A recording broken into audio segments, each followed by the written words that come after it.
Pretty Good TV. Revolutionary salute. Revolutionary salute. Like, share, subscribe. Welcome to the House of Revolution. You know I'm your humble host, the Yao Mean of Revolution, and we got a World War III update. But before we get into that, be sure to wipe your feet. That means hit the like button.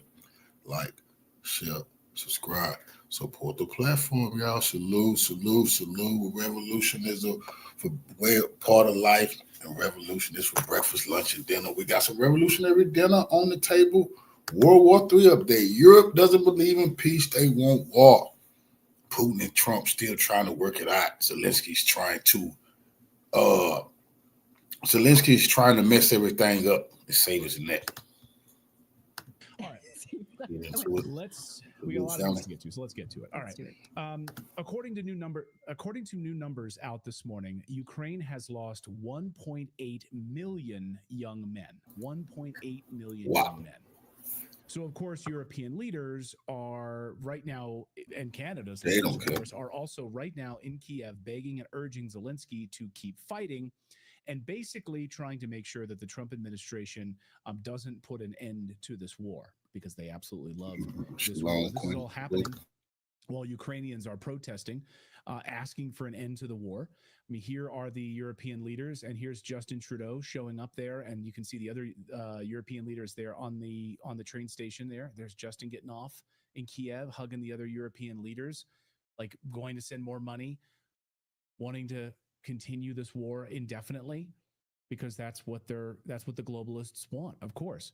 So this is all happening, by the way, as Ukrainians are protesting, asking for an end to the war. Please send our sons home. Look at these protesters. Take a listen. These are moms here just asking for... They don't want to show that on fake news. And asking for them. Listen. Sorry, I don't have audio. Oh, there's no audio. Okay, but take my word for it. They're chanting, and they're asking for this war to end, and they're asking for their sons to be brought home from the front lines. But you're not going to see that on the mainstream media, by the way, because demonstrations are forbidden in Ukraine under Zelenskyy. So these moms are not allowed to be protesting the deaths of their sons under a dictator. Think about that for a second, because people in the West who display the Ukrainian flag mean they want to support the continuation of the war. People in Ukraine who are displaying the Ukrainian flag means they're Ukrainian and they want to live, and they want their sons and daughters to live. They want the war to end. So there's a deep divide in what that flag symbolizes to ignorant a-holes in the West. I just feel like I should point that out, because when I see that on a bio of a Westerner, pretty sure they don't understand that this war started in 2014. Pretty sure they don't care about the deaths from the Ukrainian Civil War, 5,000 per year. They don't care about that. They only care about 2022 and beyond. Yeah. And, they want you to believe that every Ukrainian loves this war. Just ask the moms whose sons are sitting there right now as meat, as cannon fodder being thrown into the meat grinder. They don't want this war. And people are protesting Kiev to demand the return of their children from the Kursk front right now. No wonder Zelenskyy does not like elections, by the way.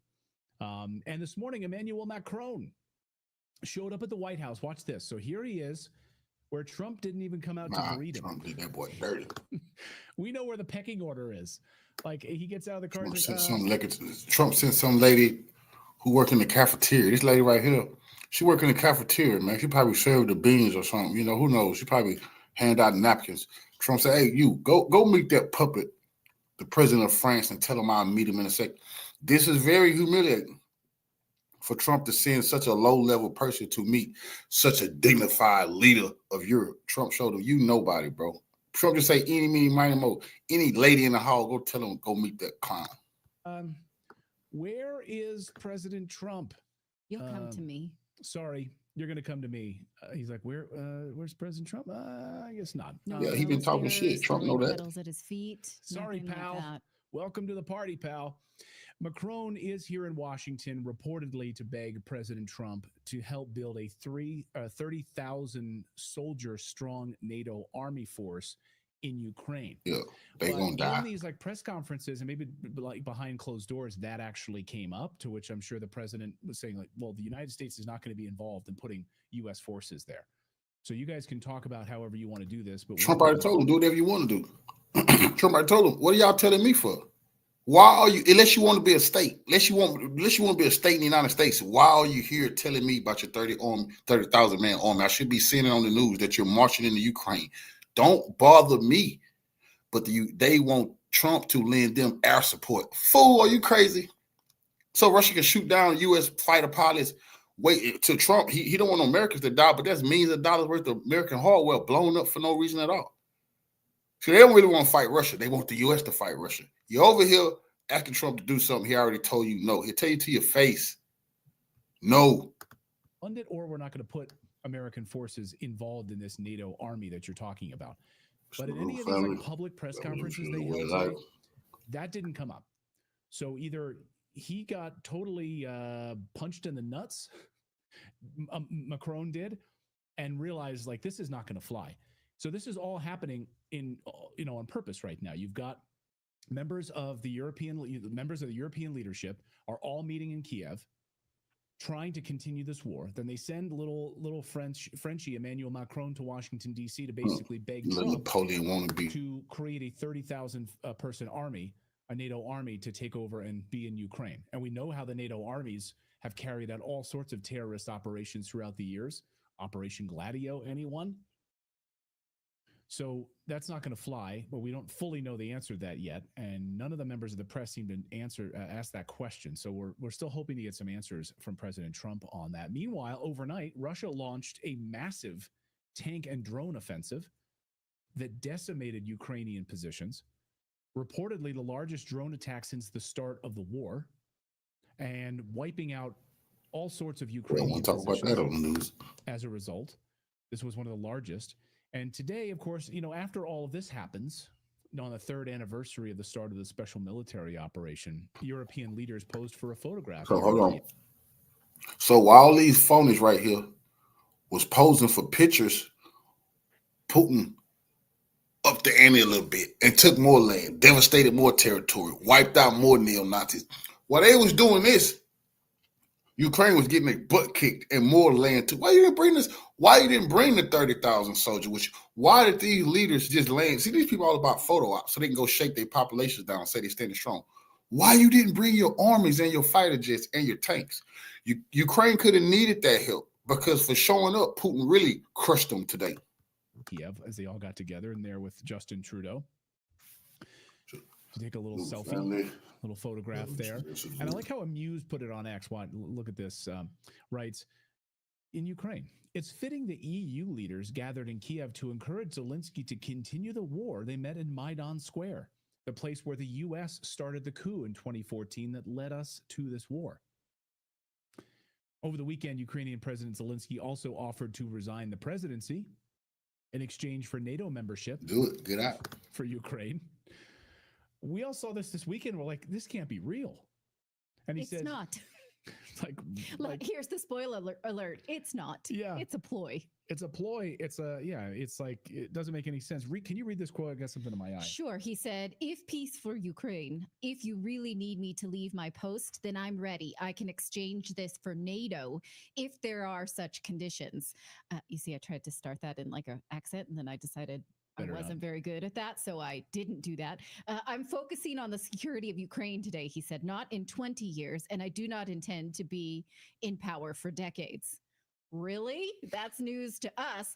None of these ultimatums he put forward are on the table. Full stop. So he's acting as if he can make demands. He cannot.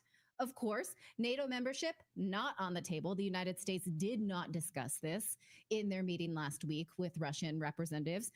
Also, he's talking about what? The grants? Grants. Oh, so this was a great part of this. So he basically admitted, all the money that we gave Ukraine, which was supposed to be loans. Mm-hmm. He says, no, those were grants. The Biden administration gave us grants, so we don't have to pay them back, basically. Right. Like, I'm sorry, what? What did you just say? The hundreds of billions of dollars we gave you as loans, you don't have to pay them back now? Zelenskyy when he is on record, on camera, on NBC interviews saying, no, okay, you can just think of it as credit then, and we'll pay it back. Now, Trump knows damn well that Ukraine does not have it to pay back, but he also knows that Ukraine is rich in uranium specifically, which, if enriched, is really good for nuclear power. Not nuclear power in order to bomb people, but nuclear clean energy, which was a campaign promise for the Trump administration. That's why he's been saying, I would like some rights to those rare earth minerals that you've got, because we know we're not going to ever see that money back. Joseph Adama in our YouTube chat says Europe doesn't want to admit that the war started in 2014 and not 2022. Is like saying the World War II started in 1945 when the Allies started military operations in Germany and not 1939. Exactly. Yeah, good point. I like this. Scott Ritter tweeted this earlier today, former UN weapons inspector, friend of the show. He said Europe spent over 21 billion euros purchasing Russian gas in 2024. Europe sent 18 billion euros in aid to Ukraine in 2024. Europe funding Russia's war effort while bankrupting itself is the defining feature of European geopolitical irrelevance. The sooner the United States distances itself from this insanity, the better. Well, we'll see. And we'll see what comes of this whole press conference and sort of the post-mortem of Emmanuel Macron coming to Washington, D.C. today, and where things stand right now on the world stage with Ukraine. We'll be watching it. We are watching it. Well, Elon Musk is now asking federal employees one simple question.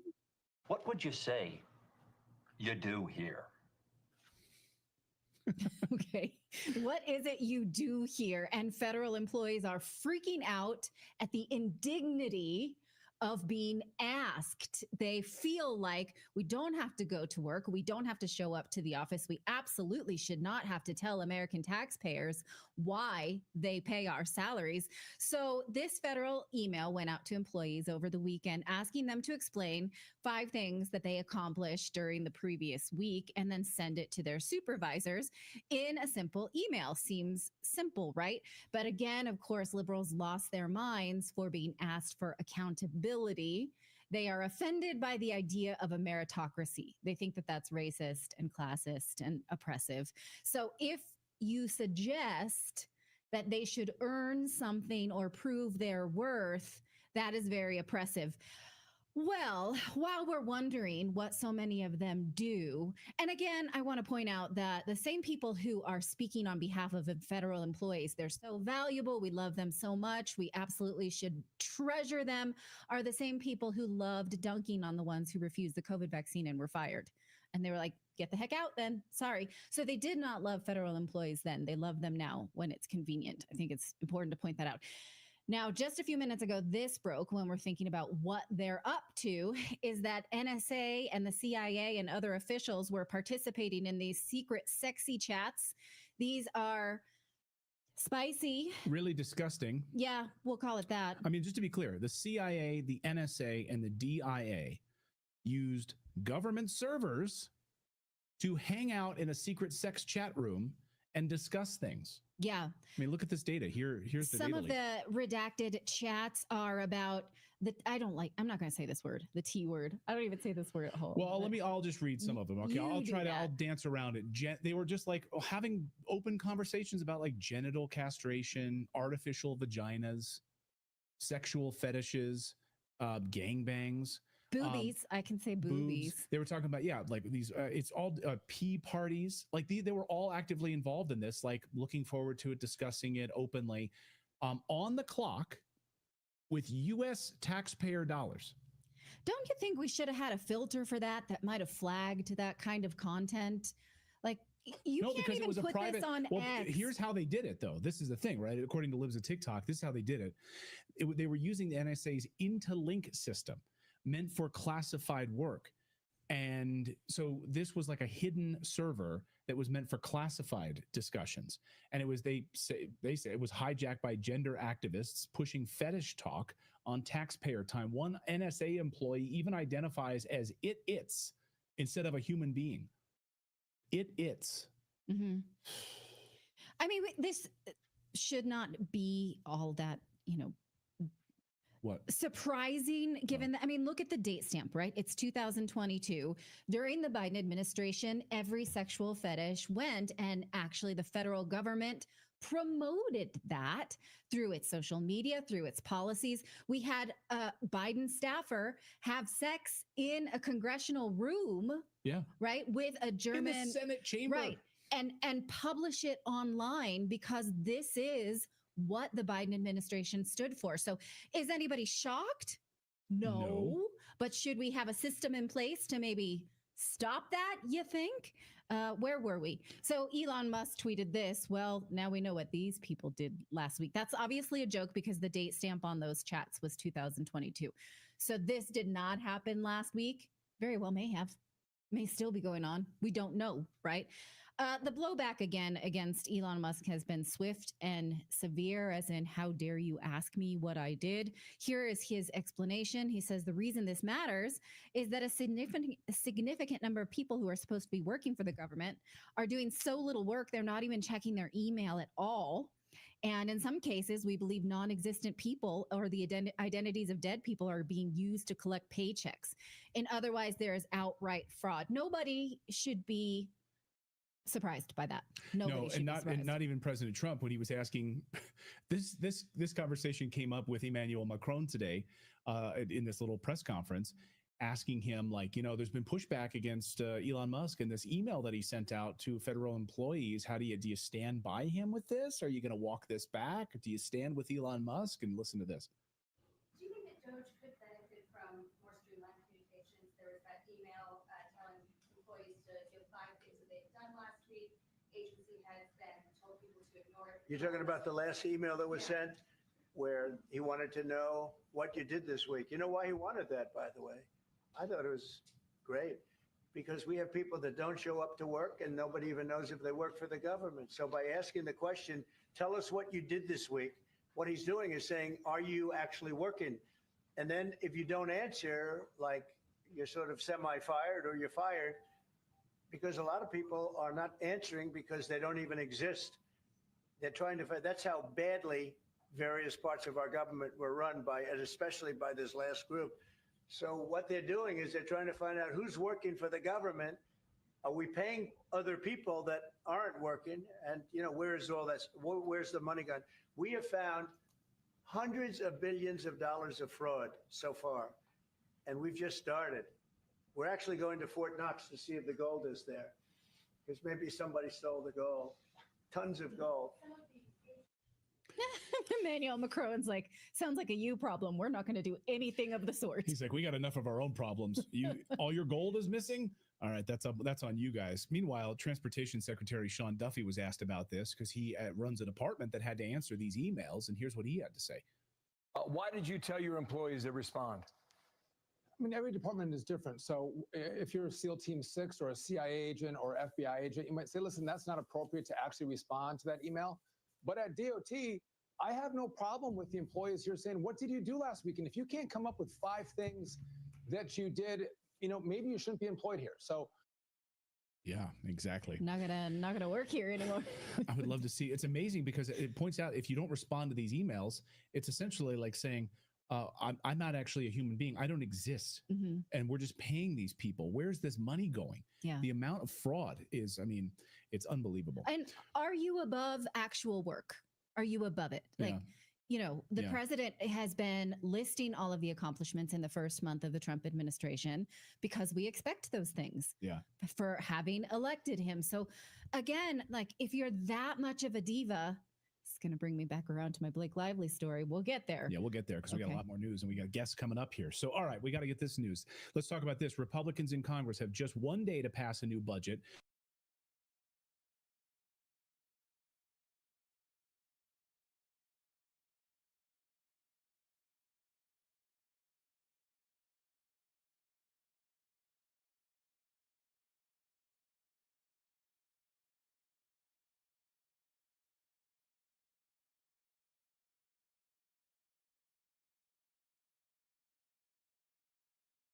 A lot of digging to get us out of. When you call, ask how you can order. Larry, welcome here, my dear friend, and thank you as always for your time. I said to McGovern this morning, it seemed like just a few minutes ago that the three of us finished on Friday afternoon. Yeah, as we get older, time flies quicker. Correct, and there is so much for us to talk about. I do want to talk to you about Zelensky, but before we get there, Alistair Crook opined this morning that Europe is in chaos, certainly among the elites. Do you agree? Oh, absolutely. So let's do a thought experiment. If the news tomorrow reports that Donald Trump's support, that he only has 28% support, would that be viewed as a negative, as a disaster? Well, of course. Yet, yesterday, Germany had elections, and the winning party got 28.5% of the vote. So, when is getting basically a quarter of the vote winning? It's not winning. And so what you wind up with is just a fragmented mess. And it's not unique to Germany. It's that way in almost every country in Europe, with the exception, I think, of Hungary. Hungary is one of the few that they actually had a majority vote for Orban. But everybody else is in minority status. And so how do you cobble together any kind of policy that's got popular support when you're so fragmented and broken up? In the case of Germany, it's particularly difficult. Friedrich Merz, the likely new chancellor, or the person who will be designated by the president of Germany first to form a government, will either have to form a government with the AfD, the true conservatives, whom he says he despises and doesn't want to deal with, or with the Christian Democrats who've destroyed German economy. Yeah, though he will not align with the AfD or the AfD, as it's called, Alternative for Deutschland. He views them as more of an enemy than he views Russia. Think about that. Wow. The hatred he has towards them is profound. And isn't he? I don't know where this is going to go, Larry. Isn't he pro-war? Oh, isn't yeah. he in favor of Germany aiding Ukraine? Hell, he would have sent Taurus missiles already. Again, these guys are indulging a fantasy. I saw earlier today a clip with Ursula von der Leyen, von der Leyen, but Right. von der Leyen. And she was talking about, Russia's being ravaged with inflation. Russia's economy is in tatters. They're losing the war. This chick is so divorced from reality. You got to wonder, what is she? And she used to be the opposition to Friedrich Merz, but now here we find that both von der Leyen and Merz are on the same page. There is no rational adult leadership anywhere in Europe right now.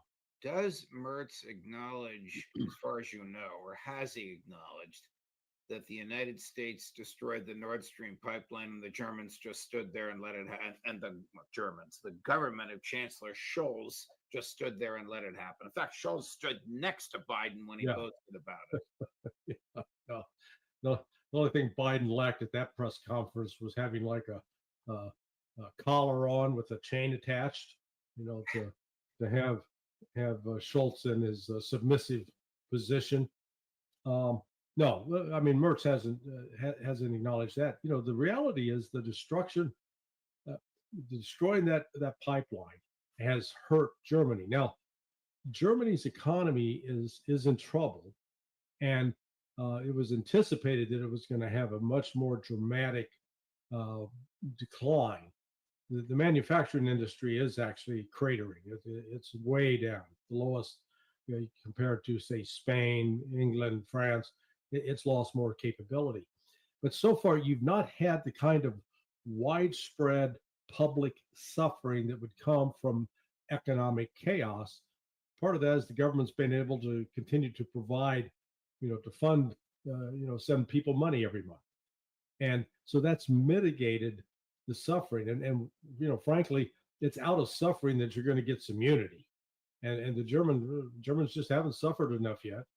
And so they've gone along with this, kiss your sister moment, where the winner is Merz with 28% of the vote, and the group that comes in second, AfD, with around 20%. They're going to be excluded from government. And so you're going to wind up with a patchwork quilt. And the economy, what has really changed is before Germany used to have a good, strong relationship with Russia in terms of exporting automobiles, exporting turbines, and other sophisticated machinery to Russia. Russia was happy with that relationship. That's over now. And Russia's not importing those. Russia started to make those things itself, things that it used to buy from Germany. So that relationship's never going to come back to normal. It's not going to normalize if Merz is in favor of war. Now, maybe there'll be no war for him to be in favor of if Trump and Putin cut a deal, a grand deal, when they meet, I think, in May in Moscow, or maybe even sooner in Saudi Arabia. Well, look, Merz can be in favor of war, but the German army is a disaster. As bad as the Brits are, the Germans are even more chaotic. They don't even have enough rifles and ammunition to arm their own soldiers, their own active duty soldiers. So, what are they going to do for Ukraine? Maybe they kick them a few Taurus missiles, and then those are going to get shot down. But it also opens up the way for creating a possible casus belli where Russia would retaliate against Germany. So I mean, Merz is just he's talking out of a part of his body not normally used for vocal expressions. Right. McGregor thinks that Merz can't last more than 6 to 10 months. Yeah, no, I think Doug's right. In office. As we speak, the president of France is meeting with President Trump, and on Thursday, the Prime Minister of Great Britain is scheduled to meet. What leverage do they have with Trump? Zero. So let's start with before Macron, there was Duda, out of Poland, the Prime Minister. Trump kept him cool in his heels for about an hour and 30 minutes. And then welcome Duda into the office. They had an 11-minute chat. Hey, Duda, good to see you, buddy. Hey, have a nice day. Pat on the rear end, sends him out. Let's call it the parade of the irrelevance. France, what's it good for? They got some good wines, good champagne. But Trump's not a drinker, so that's not going to sway him. Their military, it's on a good day, it's mediocre and really brings nothing to the table. They could swing the conflict in the favor of Ukraine. Could France credibly offer to spend 5% of its budget on NATO, which is what Trump has demanded, or on its own defense, if not on NATO? Oh, they could. They'd probably really stress out the financial situation as government, but it's not going to make any difference. We're still not going to help them. I mean, you combine, take the United States out of the equation, and you put all of the European countries that are in NATO, and combine all their armies. They don't even match the size of the Russian army in its current form. And the difference being the Russian army is now combat trained. They're combat veterans. The Europeans, they haven't won a war. I mean, they in recent memory, can't credit them with winning World War II. The French were tag-alongs on that. And the Brits as well. They're not ready. It wasn't British resources that turned the course of the war. It was the United States. But the defeat of Nazis was done by the Russians, not the Western Allies. Western Allies helped. So it's just what we're coming up against now. Britain saved the Nazis. What is the EU good for? What is Europe good for? Other than a nice place to go on vacation, or used to be. Except now some of the major cities are so populated with homeless and others that they're dangerous, but they don't have any major natural resources. They're not major producers of food that the rest of the world depends upon. Now, all there are, the UK has been sort of a financial center. That's it. Back to Prime Minister Starmer. What leverage does he have? Oh, boy. He's going to invite the president to have dinner with King Charles. Yeah, I'm sure that's high on Trump's list. hanging out with those two. Look, Starmer comes in with the deck stacked against him. He sent his own campaign workers to the United States to meddle in the U.S. presidential election on behalf of Kamala Harris. Can you imagine the reaction of the world if Vladimir Putin had sent members of his political organization to the United States to campaign for Donald Trump? Think that would have gone over? Oh, hell no.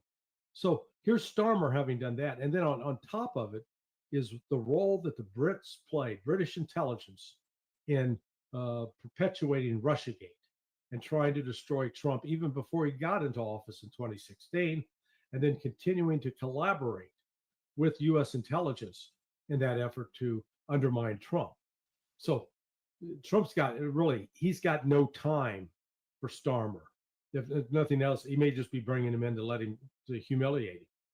But there's nothing that Starmer's going to say or do where Trump will go, oh, gee, I hadn't thought about that. Yeah, let's consider that. No. So is it your view that barring some sort of a cataclysm, I don't even know what it would be, the Trump 180-degree change for the better on Ukraine and the Vance admonition of mind your own houses has caused radical and irreversible, at least in the near future, change between the United States and Europe? Yeah, no, it's altered the relationship, and as it should, because this dependency on Europe that the United States has shown by, we've got several military bases still active in Germany, and this is 80 years after the end of the war. We need to shut those down and come home. We got no business still being there. It's part of our let's call it our new imperial legacy. But the European countries are adrift, and they don't even agree amongst themselves. You saw Macron convened a hasty summit of his what he would call his best friends in Europe with Starmer and Schultz, and I believe the Poles were there. Maloney showed up late out of Italy, and they couldn't agree. They fought amongst themselves, in terms of supporting Ukraine. So Macron was going to have another summit, and it may have already taken place. That hasn't ended any better either. So now Starmer shows up with his plan that he's going to send British troops. I'm sure Trump will say, hey, great idea, go for it. But if you get in trouble, you get attacked, we're not coming to your rescue. You're on your own. At one point, and it was since January 20th, so while I was in the White House, Trump mused aloud about cutting the defense budget in half. Yeah. Pete Hegseth has offered $50 billion reduction over the next 10 years. That's absurd. Can't we just close the 800 bases we have around the world? I mean, the defense budget, listen to this, according to Niall Ferguson, Professor Ferguson at Stanford, the defense budget last year was $846 billion. The Defense Department spent $1.1 trillion. Mm-hmm. So they're $200 billion over budget. They need a radical reduction. I don't know if Trump will get that out of his Republican buddies in Congress, because they're dependent on the military-industrial complex for their campaigns. Am I right? Oh yeah, no, they're all bought and paid for. This is, I'm amused every time we hear this, the charges of this government overseas is corrupt. That government, Russia's corrupt. Ukraine's corrupt. Hey, we're the king of corruption in this country.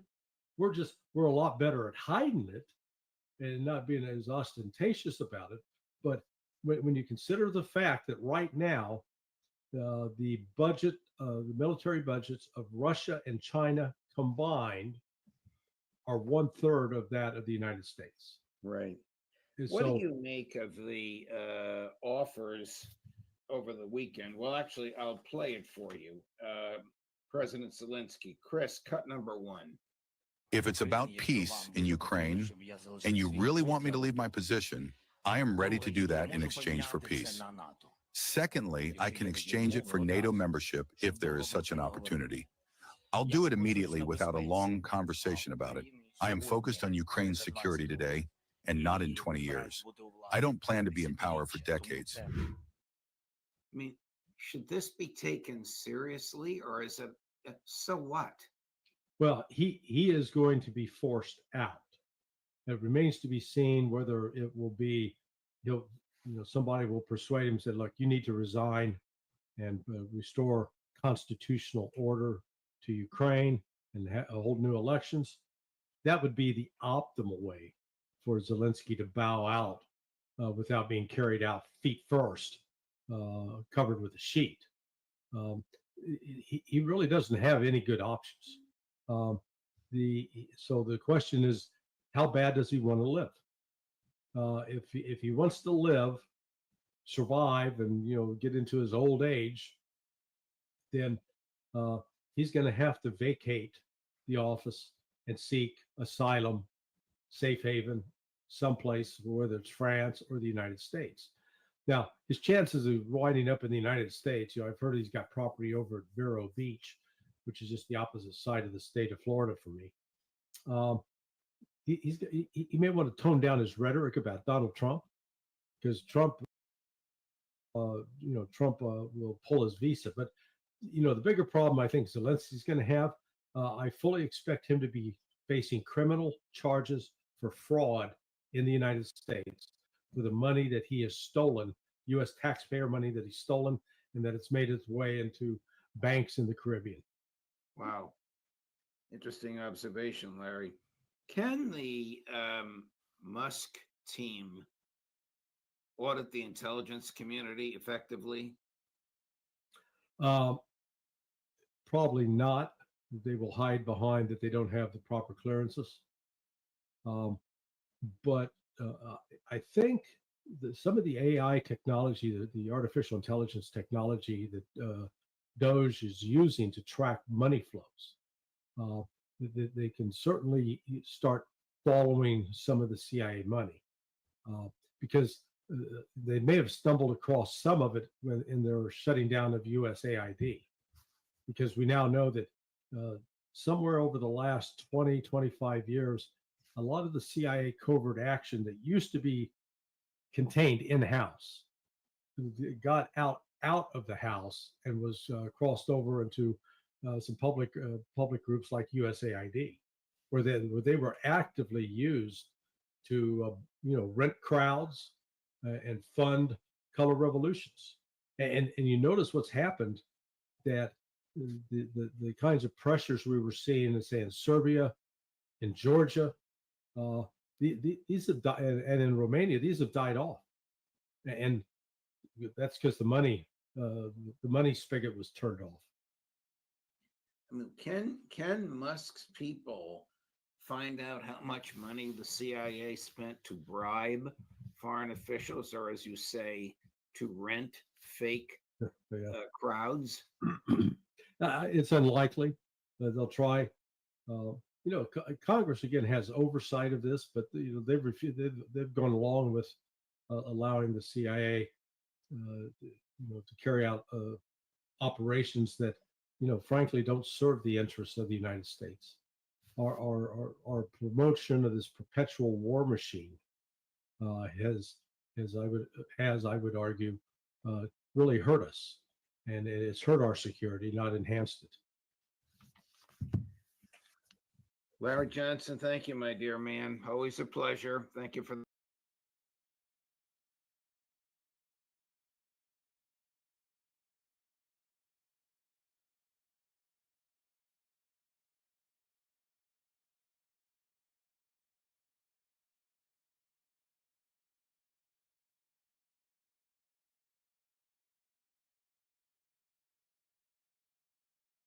leaders gathering in Kiev as a sort of war rally for Zelensky. But when it comes to what they're talking about, it's all about wanting a seat at the table for peace talks with Russia, right? It's about being frustrated with the Trump administration and with the fact that Trump has not only been willing to talk to Russia, but that he has done so without Europe. He has cut them out of the process completely because they are not needed there at the big boy table. Meanwhile, you have Trump in a position where he's openly calling Zelensky a dictator. And yes, he is receiving French President Emmanuel Macron and UK Prime Minister Keir Starmer at the White House this week, but it's not exactly with open arms. Instead, you have Trump in this position where he is very clearly done with Zelensky and ready to be done, it seems, with many of these European leaders who he does not look at as his allies. I know, NATO unity has been the theme of the last few years, but it's clearly not the theme right now. And as the Trump administration is now waking up to, they're looking at a war in Ukraine that they have no chance of winning, that Russia is actively winning. And if they want a deal, if they are going to get Russia to agree to a deal, they are really going to have to work to not only recognize the reality of the situation on the battlefield, but to figure out what kind of bargaining power they have. Because as we all know by now, Russia does not need a deal. They can keep going on in the same direction that they've been going for the last 3 years now, and that's what they are more than likely to do. So where does that leave things? And of course, where could they go from here?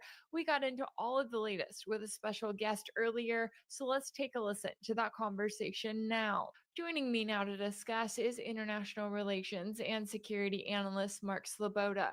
Mark, thanks so much for taking the time to join me.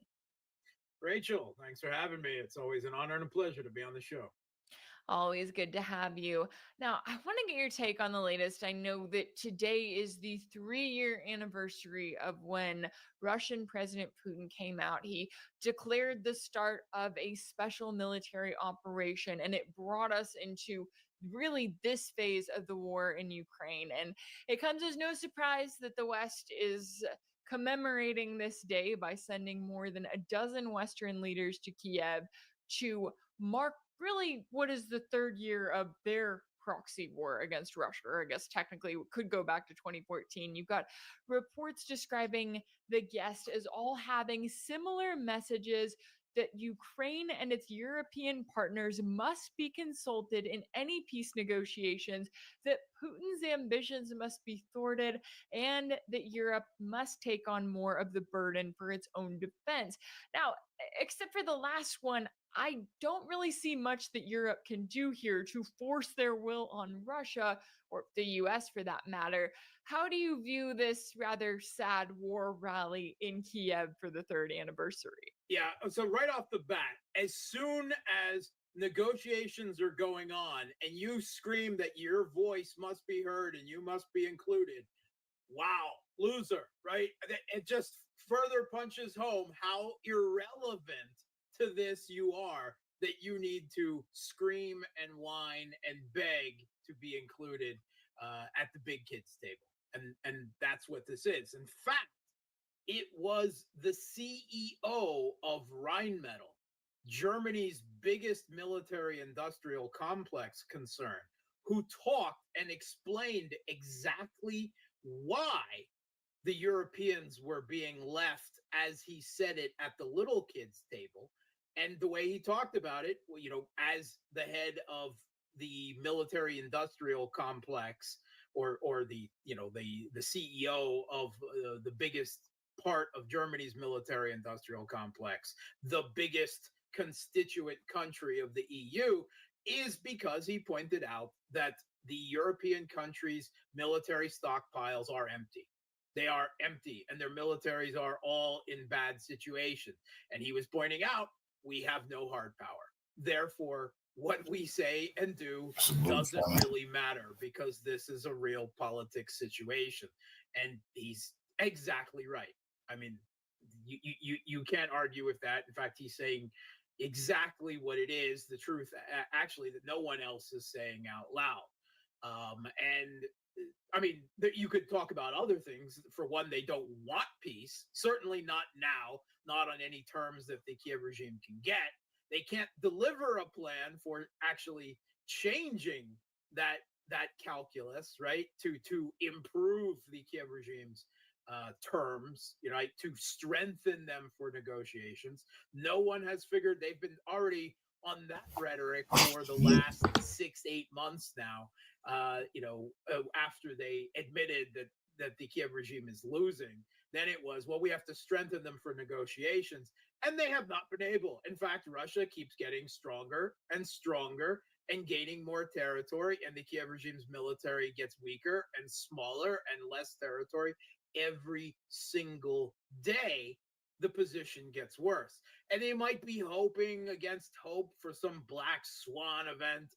Putin will die. The Russian economy will suddenly collapse after the last, the first 24,000 sanctions didn't do it. But the 12,537th one, that's the one that broke the camel's back. They're on that kind of hopium denial of reality situation, even now, after Donald Trump has turned the U.S. and basically said, I didn't start this. This was Biden's war. I'm not interested in this. And making clear that not only does he not care, but he wants out. I mean, he wants to de-escalate. He wants out. He wants to dump it all on Europe, whatever. He just doesn't want a part of it. And that leaves them desperate and holding the bag, but they're clutching it. They're not dropping it. They're trying to double down and trying to drag the U.S. back in, even as Donald Trump attempts to pull away. But when they have to cry about not being included in negotiations, that's not helping their position very much. That's just making them seem desperate and pathetic. Yeah, it's like if you were already such an important player that you should be at the big boy table, you would be included, right? You wouldn't have to be sending Keir Starmer and Emmanuel Macron to the White House to try to reason with Trump to get on his good side, when I guess they just haven't paid attention to Trump, maybe, right? They haven't figured out how he works. Zelenskyy certainly hasn't figured it out. But I'm also curious too, because you have all these talks back and forth, but we have to remember that the war is still ongoing on the ground. It's not as if the US came to Russia and said, hey, we want to talk to you. And Russia said, okay, great, we're going to stop everything, pull our troops back, and see how negotiations work out. No, you have Russian forces continuing to advance.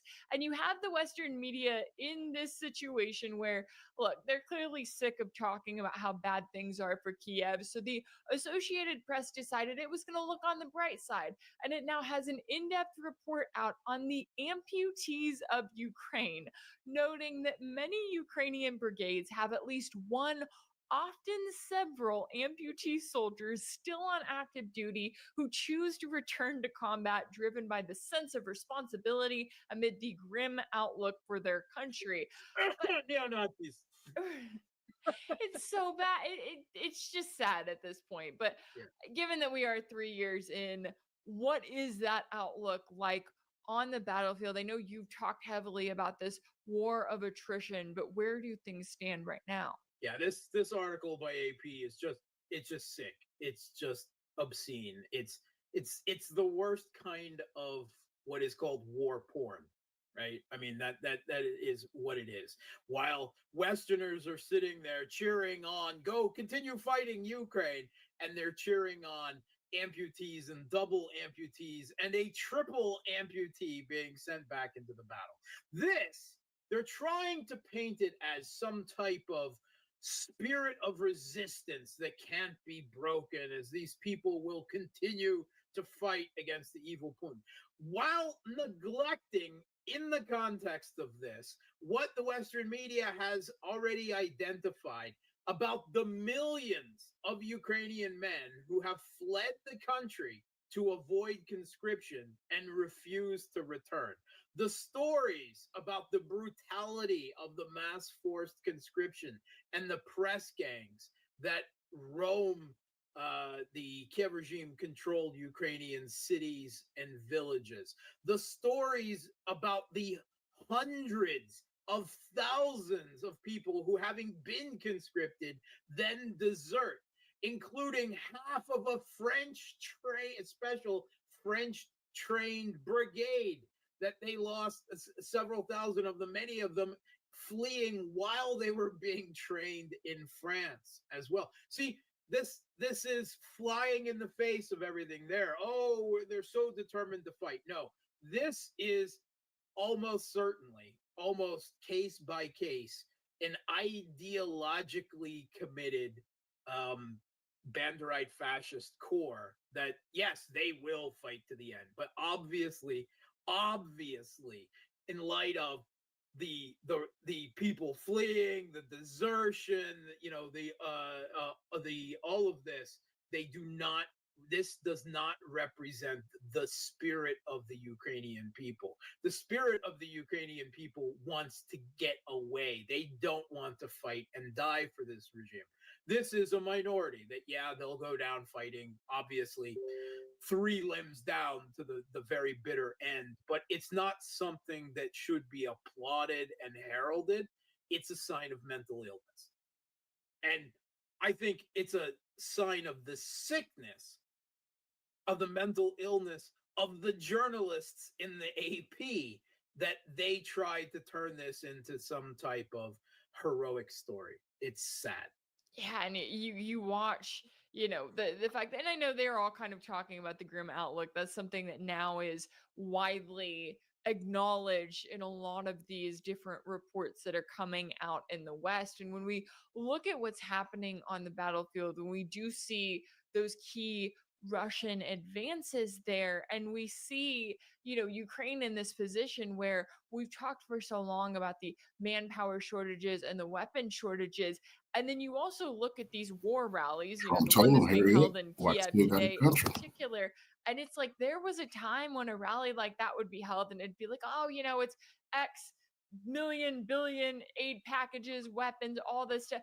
And now it's just like, oh yeah, we're going to cheer for Ukraine and hope that we're included in the talks. I mean, how far have we fallen? And it literally has only been 3 years into this. Yeah, I mean, we have come a long way since Ukraine is winning and Russian troops are fighting with shovels and have no morale and no training and are stealing computer chips or stealing chips from Ukrainian washing machines in order to power their missiles and all of the other disinformation that we've heard, right? We went from Ukraine is winning to it's a stalemate to now we're at the beginning of the acceptance of Ukraine is losing and has no possibility to turn the situation around, right? We're not quite there yet, but it's starting to peek through. So there is a journey of, shall we say, I don't want to say that it's the Western media escaping the propaganda bubble that they created for themselves. It's just a matter that the bubble is shrinking. They literally are stuck at this point, and there's nothing else they can do to sustain that bubble to push it back and keep it above them. The Russian advance is the most significant, right? So first of all, it has to be said that January was a pretty slow month on both sides of this conflict because of the unseasonably warm weather. It was above zero in the country for the majority of January. Completely freak, unrecorded in recorded history weather like this, and it made any kind of travel, off-road, even travel on many roads, really bad. But it prevented any type of big new offensive from being launched on either side. Now we've got a good 3+ weeks of below zero temperatures, and the tempo, the pace, the intensity is picking up, particularly on the Russian side. The Kiev regime may try to pull something in Bryansk, but it will be a really weak effort if they do manage to pull something off. Right now, probably the most consequential is going on in the Suja region, in the Kursk region, where Russia has taken a hamlet just north of Suja. that was vital to the defense of Suja. They're also into the Sumy region and surrounding, moving to cut off the one highway that is the major supply line to the south of Suja. That Suja is the one town, barely you can call it a town, village of 4,000 to 5,000 people. It was the biggest urban area that the Kiev regime was able to capture in that backwater incursion zone. But now you're going to see a cauldron form, almost certainly, right? Because Zelenskyy won't pull troops. He keeps putting more troops, more equipment. They've seen Challengers there. They've seen Abrams. An S-300 was destroyed there in the last, one of the last Soviet legacy air defense systems. And of course, nothing is stopping the Russians at this point. So look for a cauldron to be formed there sometime in the next month. But also, Russia has started what was a bridgehead has turned into a whole new offensive front in the Kupiansk-Liman area across the Oskol River. Seversk is now suddenly under threat, with Russian having taken several of the high positions around the town that were giving them problem. Seversk has been a thorn in Russia's side in the northern Donbass area for a long time, but things are finally starting to seriously change there. Also, the noose continues to tighten around Pokrovsk, and Russia looks set to possibly both move into the Dnieper region from the Karahava direction, in a north push in Zaporozhye towards Zaporozhye city. And there's increasing chatter that possibly, maybe even an armed crossing, a contested crossing of the Dnieper River to seize or reliberate, however you want to call it, Kherson city again, may be up in the works. But Russia is on the move everywhere. And right now, the Western mainstream media is still able to deny it because there hasn't been a big place, big urban area that has been taken. But for those who know the minutia of the battlefield, Russia has really taken some strongholds and moved to tighten some positions over the last 3 weeks. And it's only going to get worse in the coming month. Look for some dramatic changes. Okay, well, I'm sure we'll be talking about it as it happens. And yeah, that is interesting. I was just thinking about that as you were saying that. I'm like, I know that you've mentioned the unseasonably warm weather, and that does obviously play a role in the conflict. Now, another factor here that we also have to talk about is sort of the Donald Trump factor, right? He gets into office and he campaigned on this promise that he was going to end the war in Ukraine. And when I saw him meeting with Zelenskyy, I believe he had 2 meetings with Zelenskyy between the time he was elected and the time he was inaugurated, I was kind of thinking, okay, maybe he's going to work with this guy. And then he does a 180 and he starts calling Zelenskyy a dictator. And he openly says Ukraine needs to have elections. And I'm going, wait a second. Mic drop. That's it. That's it. Game over. Yeah, I'm looking at this going, okay, wait a second. And I guess this is just Donald Trump and, can be how he does things. But going from Joe Biden, we will stand with Ukraine for as long as it takes, to now Trump coming in and being like, I'm going to talk to Russia. Oh, Zelensky's a dictator. How do you view the U.S. and its current standing when it comes to Ukraine, and what that could mean for the future of U.S. support or lack thereof? Yeah, that horrified the European leaders and the blob in the United States. I mean, there's just, you can't walk back much from that. The U.S. president acknowledged that the Kiev regime leader was a dictator, and he's a dictator in many regards. We don't have to go into the details of that now. We've been over it before. But it's just hard to ever, I don't actually think negotiations, I don't think there's a settlement possible that the U.S. can broker, right? Either on Kiev or between Russia and Kiev or just with Russia, that Trump can walk away with and accept. So I think the more likely scenario at this point is Trump just makes a good faith effort, helps create plenty of further tensions with Zelenskyy, right? I think he's laying a lot of minefields where he's essentially forcing Zelenskyy to say no to him, right? Like with this rare earths deal. And Zelenskyy talks back in an insulting way about the US president. That keeps creating more and more room for Donald Trump to distance himself and eventually, if negotiations don't go anywhere, which I still don't think they will, then simply maybe wash his hands and just walk away, right? Leave it to Kiev. Say, I tried, they're unreasonable. The guy is not a good negotiator, right? You know, whatever, he's not a good leader, he's a dictator, whatever he wants to call him. I don't like him much, and just walk away and leave it to him and to the Europeans if they want to continue to play or to drown in this situation. And I think that's actually what they're working towards at this point. This whole rare earths thing. Okay, so first of all, Ukraine actually is not like some wonderfully, doesn't have some enormous supplies of minerals that the country would just be rich if there was just, no, it's not that way. Yeah, they have minerals. Lots of countries have minerals, right? And yeah, you can make some profit off of it. Rare earths aren't that rare, right? That's the truth. It's where they are located and what concentration and where in relation to the surface, whether the enormous destructive strip mining that is, you essentially just have to filter mass quantities of earth through like a filter to get small profitable amounts of these rare earths out. Where is it practical and where is it profitable, right? And up till now, no one has made it practical and profitable in Ukraine. We're not even talking the parts that are now in Russia control.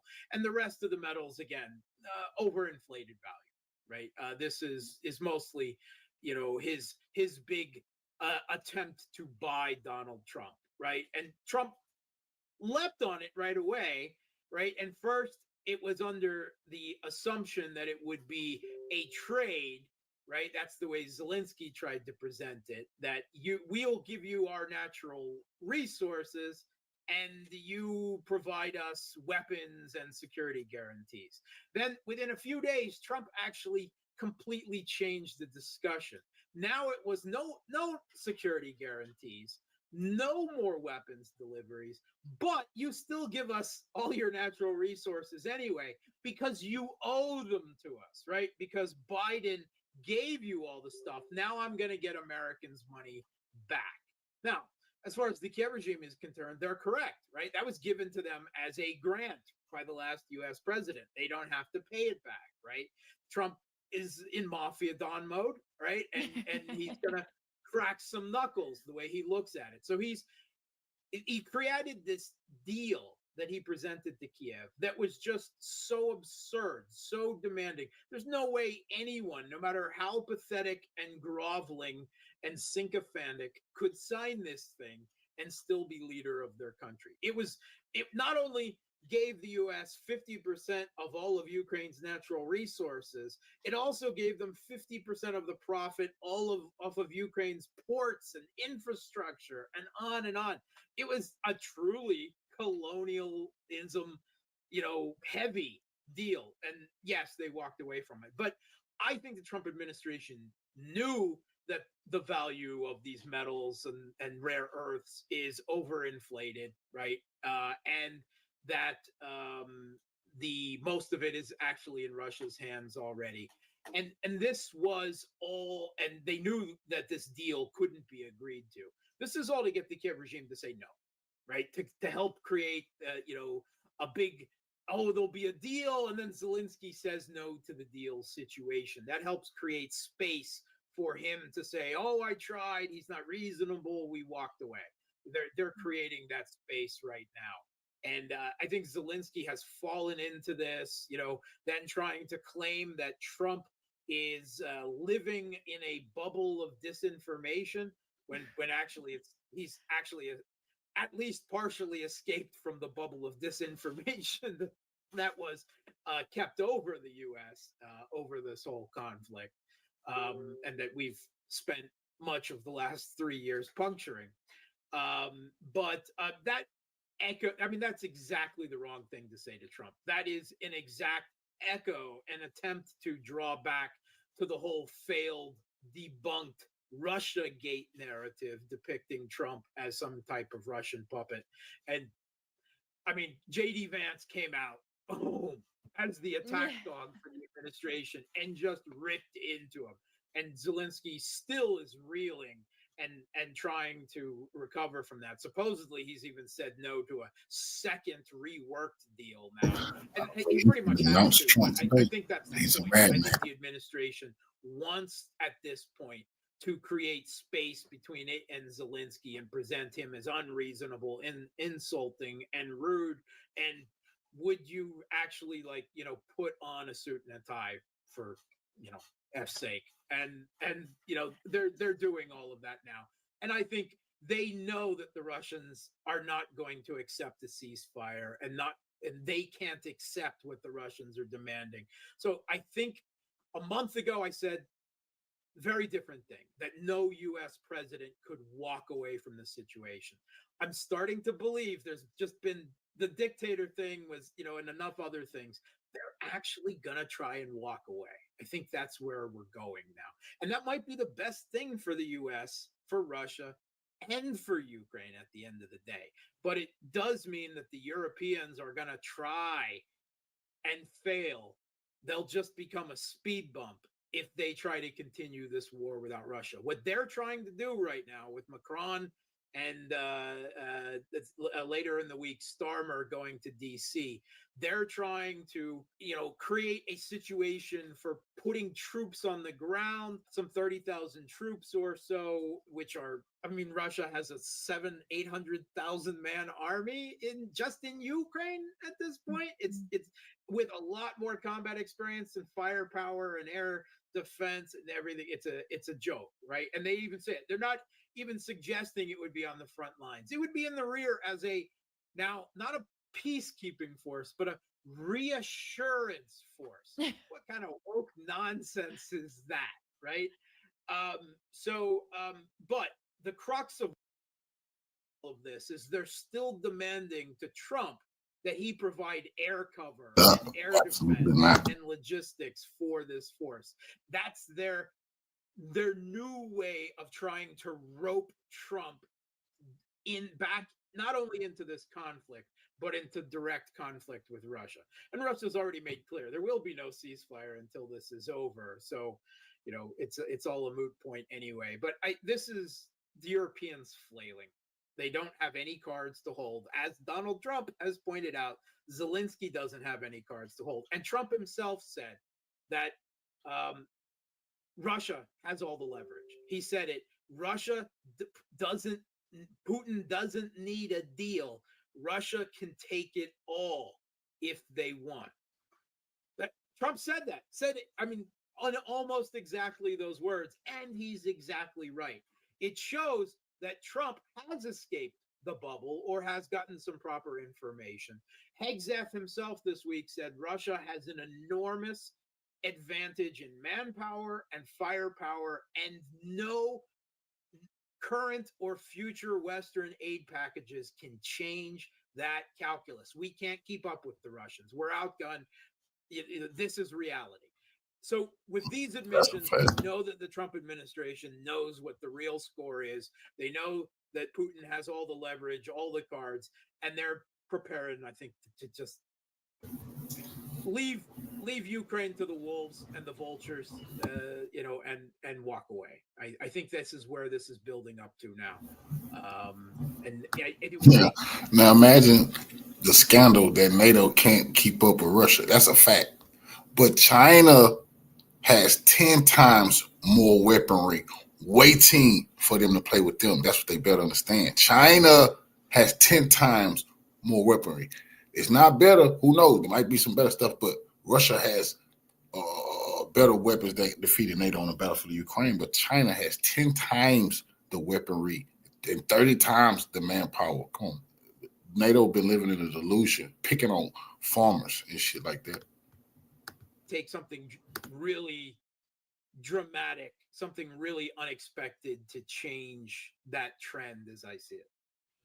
Yeah, it's so interesting because I would not have seen this a month ago, right? We were both in that place of going, okay, Trump, what are you doing when I mean, he came into office threatening Russia with more sanctions. And so when I saw a statement like that, I thought, okay, that he's going to go the Biden direction. He's going to, get upset with Russia, put more sanctions on. I guess he could still do that. But like you're saying, when you're seeing statements like this from the Trump administration, acknowledging reality, right? They're not giving Russia any credit that it does not fully deserve and already have. They're literally just acknowledging the reality on the battlefield, which is all that Russia has asked the West to do over the last few years. They're like, hey, we're happy to have negotiations, but you can't keep acting like Ukraine is winning. And yet you have Keir Starmer and Emmanuel Macron dancing over to DC this week being like, oh, we're going to get more support. And it's just like, really? I think there's a bit more motivation here. Part of this, I think, is rationalized as a Trump administration new foreign policy vision and direction for the United States. Retrenchment, dealing with other great powers, right? Old school kind of imperial over the Western Hemisphere. A lot of nods in that direction. A return of some level of realism to U.S. foreign policy. And it has to be said, this is the single most radical change in U.S. foreign policy from one administration to another, at least in modern U.S. history, possibly in all of U.S. history. And I mean, he's just going full bore on the blob, the U.S. foreign policy and security elite. It is the chaos bomb, the Trump chaos bomb is going off in D.C. on the blob, the deep state, and on the transatlantic relationship between the U.S. and Europe. And it's going off like crazy. And for those outside that, it's wonderful. Maybe for those inside, it's going to lead to a lot of bad situations. But that's the way the chaos bomb goes off. But I think also a lot of this is personal for Trump, because there's always more than one motivation for things like this in his position. Look, he hates the European leaders, the political leaders, the EU technocracy elite. He hates them all because they all sided against him, right? Going back 8 years now, going back to his first administration, his re-election attempt, to the whole Russiagate hoax affair, attempt to delegitimize him. The Europeans were completely involved in that, right? The whole Steele dossier coming out of the UK, right? That all of that disinformation, right? That attempt to paint him as a puppet of Putin, and then the attempt to delegitimize him as a result of all of this, and to then in the most recent election campaign to try to Trump, literally, they called it Trump-proofing their own war and policies. And Keir Starmer even sent operatives to campaign for Kamala Harris, been written about in the Western mainstream media. Trump wants some payback. He wants some revenge. He hates the EU foreign policy elite. They hate a political foreign policy elite. They hate him, right? He's gonna wreck them. Also, Zelenskyy, he hates the Kiev regime, right? He hated Poroshenko. He hates Zelenskyy. Same reason. They were instrumentally involved in all of this Russiagate nonsense, and they've been in bed with the Democrats and so forth. And it's the Ukraine war is Biden's pet project. Like the JCPOA was Obama's foreign policy legacy, and Trump came in and just wrecking balled it. I think Trump is part of his rationale here is like, you tried to paint me as Putin's puppet. Well, fine, I will. I think they've actually pushed him in his headspace into Russia's arms, right? I think they've created a monster here.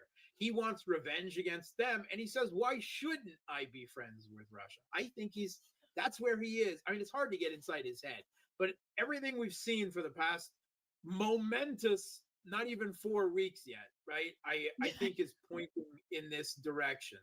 And I think a lot of it, not all of it, but a good part of it is personal. And Donald Trump is the big elephant now, and the elephant never forgets. He doesn't forget or forgive any slights. And he's going to wreck the Kiev regime, and he's going to wreck the EU foreign policy elite, and he's going to wreck this war. He doesn't care about it. He doesn't want it. He wants to get on to bigger and better things. And if he can't get rid of it in a nice package deal, then he'll declare it a mess that Biden created and Zelenskyy can't, be constructive with and just walk away from it. I think that's where we are, and say, Europeans, enjoy. Yeah, I think that's a great point. And it's also a reminder, too, during Trump's first term, he tried to play the game. He said, okay, you're going to accuse me of, colluding with Russia. I'm going to be very careful on Russia. I'm going to try to make it known that there is I'm not friendly towards them. And now, after all that he's gone through in the interim between his first and second terms, now he's looking around and going, why would I keep playing the game? Exactly, if it's going to put me on trial and put me through all of this hell that I went through the first time. Oh no, I'm going to do what I want, and I'm going to be the wrecking ball. He doesn't give an F anymore. He doesn't. That's what it really seems like. He's going to do what he wants. Yeah, well, and he seems to have the power to do that. He got Tulsi Gabbard and RFK Jr. and Kash Patel into his administration. Those are three anti-deep state warriors, all in significant positions, but especially Tulsi and Kash Patel, right? It's formidable. And he's in his own way, he's incredibly serious about this. He's got a plan and he's got momentum on the deep state, right? Whether he can win, that's still another, or survive, that's another story. Right. But right now, the chaos bomb is going off like a real firecracker. That it is. And it's giving us plenty to talk about. And I know that we'll keep covering it as we break. We got job security in that regard. People are going to want to hear about this. They're going to want to hear people talk about this. It's crazy. You look at the sideshow and I'm just like, it was one thing with Biden and it is a completely different animal with Trump. And I'm here for it. I'm here for, the chaos that we're getting into, especially because of everything that we have all been through, having any association whatsoever with Russian media has been like a scarlet letter for the last several years. And while, now we're in a position of being able to do more independent work and they have kind of pushed us to that point, it's like, well, this is what you get. We have not gone away. We're still here. We're still covering it. And now we're seeing the flip side of all of this chaos. And it's going to be interesting to watch, especially as you noted. I mean, being only a few weeks into his second term, I'm like, oh, it's going to be a fun 4 years. We'll see. You can see the Kremlin in Beijing in an absolute furor on the phone with each other, going, "What's going on? What's going on? Sir, what should we do?" And Putin raising a finger and kind of looking at Xi Jinping and saying, "Nothing." Just don't say anything. Just let it happen. Yeah, exactly. Well, I always appreciate you coming on and taking the time to break down the latest with me. International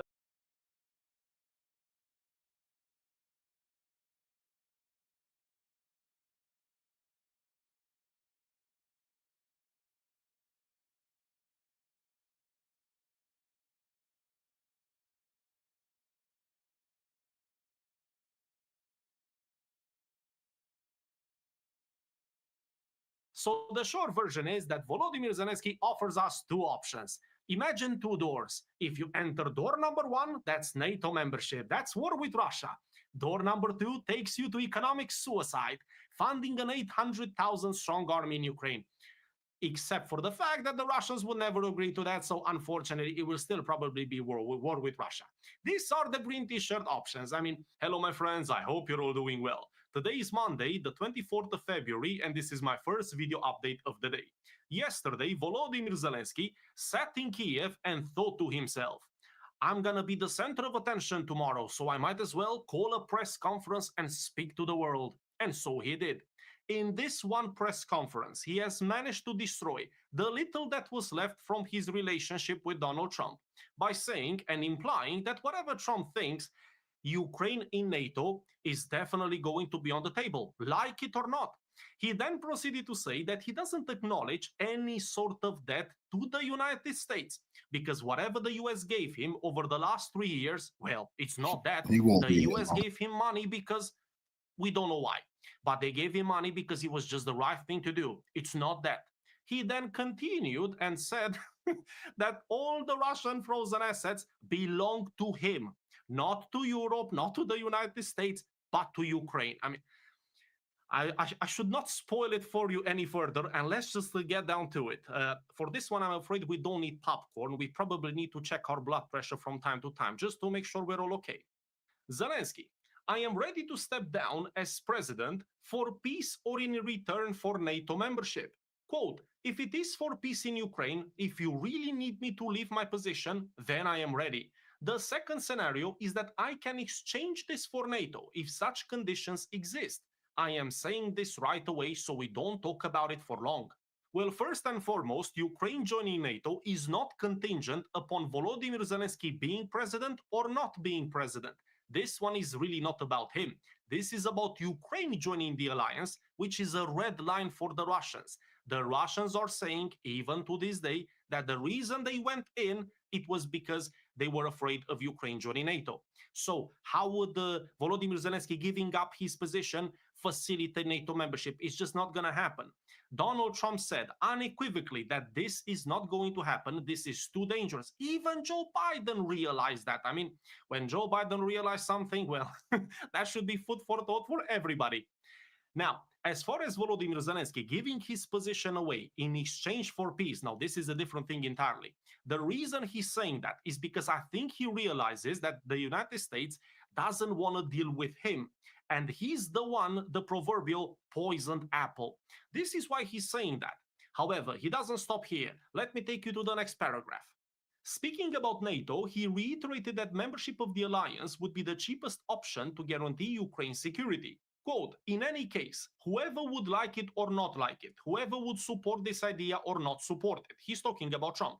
This topic is on the table, and this topic will be on the table for security guarantees and negotiations. I don't know how the negotiations will end, but in any format, in any case, it will be on the table. We will definitely discuss it with our partners, and it is very important that we all understand that this is not a negotiating table to which Ukraine is invited. It is our table because the war is in Ukraine. We are inviting our European leaders, first of all, because the war is in Ukraine. And we are an integral part of this continent, Europe, the future of the European Union.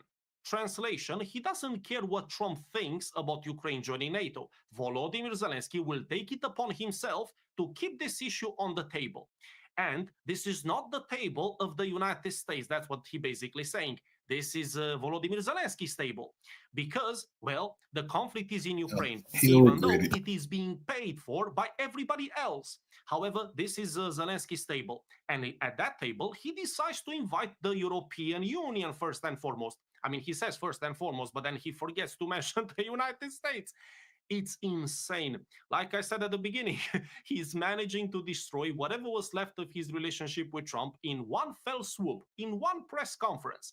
And then he's also saying that, well, I don't know what he's trying to say at the end of that quote, because he's saying that Europe is the future of the European Union. I mean, my mind just froze for a second over there. I think what he meant to say is that the European Union is the future of Europe, which is in line with what these people are really thinking.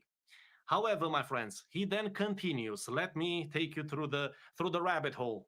Quote, we want to end the war, and so do our partners. And our partners want Russia to be there, and Russia will be there. I really believe that US President Trump wants to end this war and will help us do that, but peace through strength is first and foremost about directing our power towards Russia. He finally said the quiet part out loud. He finally said what you and I have been saying for the longest time. peace through strength are just words, his words more specifically, which disguise a war on Russia. Let's translate what he tried to say there. In order to have peace in Ukraine, we need to take our collective power and put it to good use. Let's direct it against Russia. Basically meaning, war on Russia means peace in Ukraine. That's the logic and that's the mindset. This is why Donald Trump cannot take him seriously, and this is why Vladimir Putin gave up on that a long, long time ago. However, let's move on to the next article because we have 4 more to go. We are just getting started here. Zelenskyy, frozen Russian assets belong to Ukraine. Ukraine's President Volodymyr Zelenskyy has proposed using a portion of frozen Russian assets to finance the future fund, which is expected to be part of an agreement granting the US a stake in Ukraine's mineral resources. Quote, as I have already said, the agreement cannot be written in such a way that we become debtors for the past. We are willing to invest in new ventures as equal partners. He's talking about the mineral deal with the United States, basically saying, look, we don't want this deal to pay for the money that you have already given us. We want this deal to pay for the money that you're about to give us. This is why he doesn't want to sign it. This is why this mineral deal has kept going for the last 10 days, and he still hasn't signed it, because this is what he wants from that deal. Now, let's get ourselves ready, because he's just about to drop the hammer. Zelenskyy suggested that Ukraine could contribute to the fund by allocating profits from Ukrainian enterprises and funds from frozen Russian assets. Quote, frozen Russian assets are our money, ours, not ours and our partners. So according to the green t-shirt, Russia's money is really green t-shirt money. This is in line with the mindset in Brussels. I've said it many times. The green t-shirt is the embodiment of European politics. He has been created and then shaped, politically speaking, by the same people who speak in our name.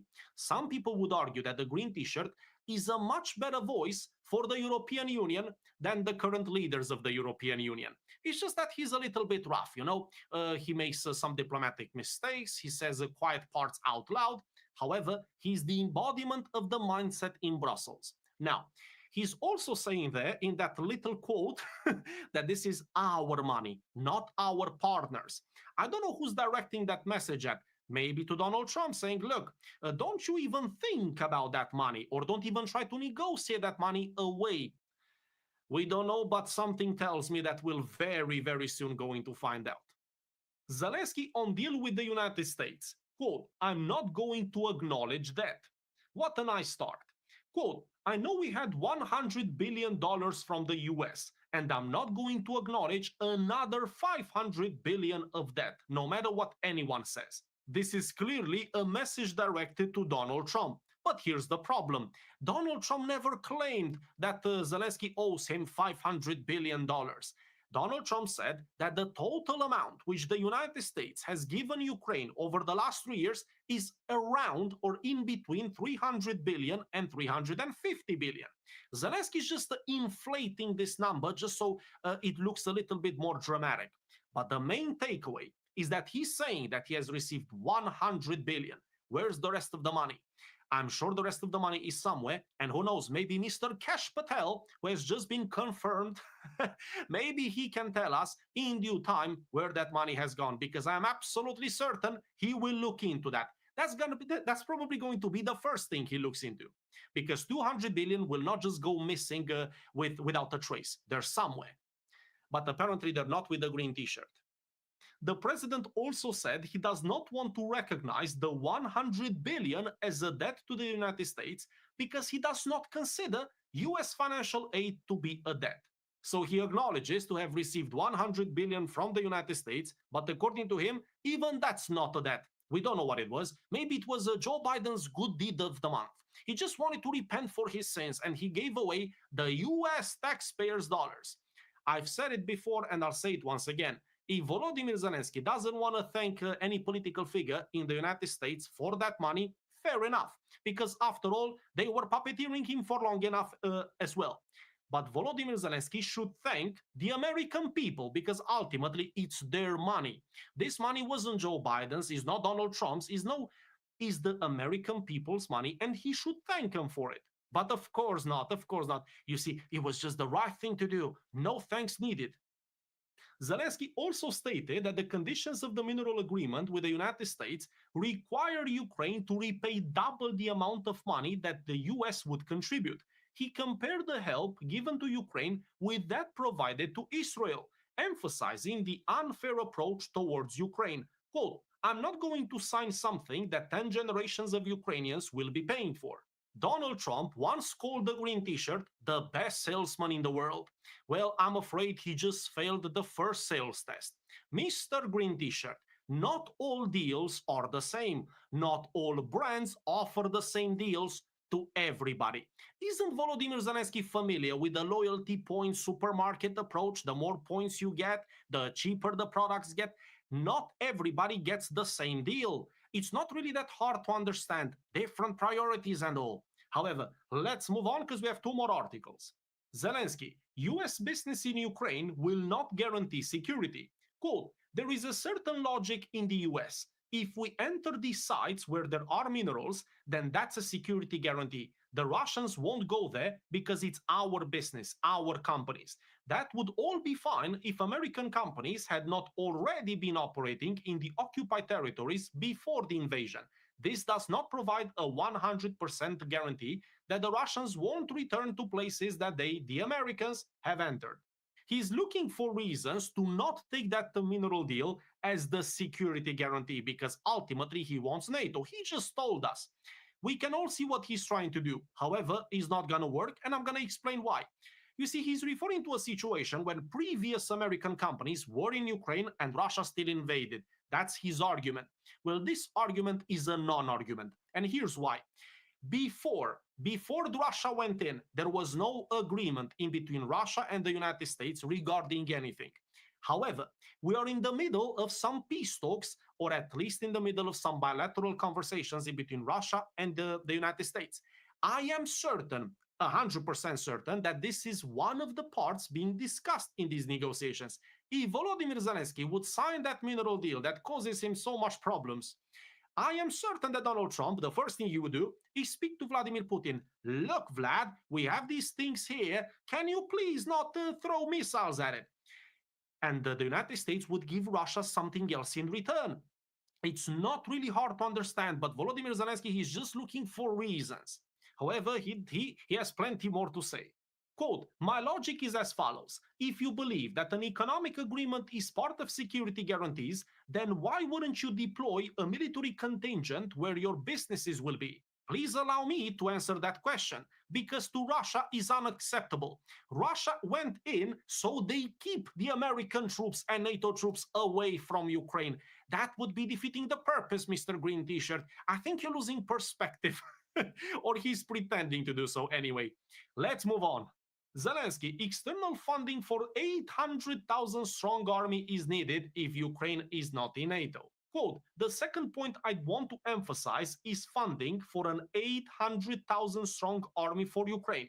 That is how I see it. If we're not in NATO, if we don't already have such security guarantees, we understand that the United States and a few European countries are currently opposed to this, to NATO membership.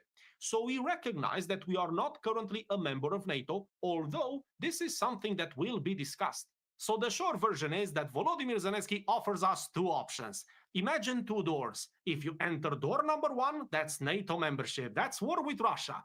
Door number two takes you to economic suicide, funding an 800,000 strong army in Ukraine. Except for the fact that the Russians will never agree to that, so unfortunately, it will still probably be war with Russia. These are the green t-shirt options. I mean, I don't know who pays attention to this. Unfortunately, we have the answer to that question. Forget I even asked. We have the Baltic states. We have Mr. Duda. I mean, I think Mr. Duda is now backing out a little bit, but we still have Mr. Noseda and the Baltics. And let's not forget Norway. They're already there. Mette Frederiksen from Denmark. Oh, yes, there's plenty of willing. Coalition of the willing. My friends, just to conclude this episode, like I said at the beginning, I think this press conference has absolutely destroyed, sabotage. This is a case of self-sabotage with regards to the United States. He sent all the wrong messages. He went a little bit too far. He implied numerous times that he doesn't really care what Trump thinks about debt, about NATO troops, about funding, about the NATO guarantees. he's dismissing the United States. I think he's made a pact with the Europeans, for whatever that's worth, and they will now go their own way. So I guess we'll see where this.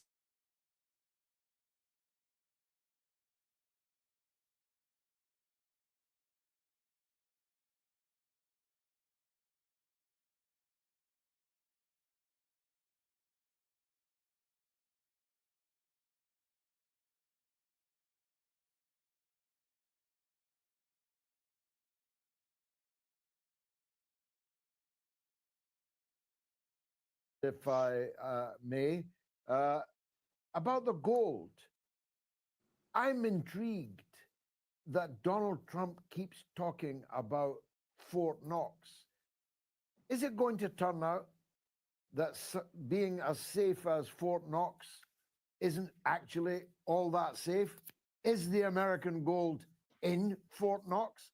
What's Trump on about? Well, I suspect that the issue of gold is very important in the new monetary policy that Donald Trump and, of course, his very powerful and wealthy supporters are planning to make adjustments to. So, whether or not there's something, amiss in Fort Knox and whether there's not quite as much gold as there's supposed to be there, it's hard to know that, but I think it is critical. We can see that Musk is looking through the Treasury. We can see that the United States government now is trying to shift from money coming in via taxes, which a lot of people don't understand this. The Congress, particularly the House of Representatives, has the power of the purse for tax dollars. If the government switches to bringing money in by tariffs, that goes into the Treasury, and there's an argument to be made that the executive then has, fairly a powerful ability to control all of that money, and it won't be as restricted by the Congress. So I think there's monetary policy being changed, and whether or not the gold is there is critical to find out how that monetary policy the new monetary policy will be enforced. So we can't really know that, but it's a big part of his plans. That's what I'm saying. But I'm sorry to dwell on it, but if I may, if it's not there, where could it be? Or have they been lying about the amount of gold that they had for some nefarious purpose? Well, yeah, I think if it's not there, then there's going to have to be investigations done as to what happened to it over the course of time. The same way I think there's going to have to be questions about, the city of London, where their gold is and where that's disappeared to over time. I think it's an important question that has to be answered. And you also have to suspect that if the Trump people are asking that question, that maybe they already know at least part of the answer. Exactly.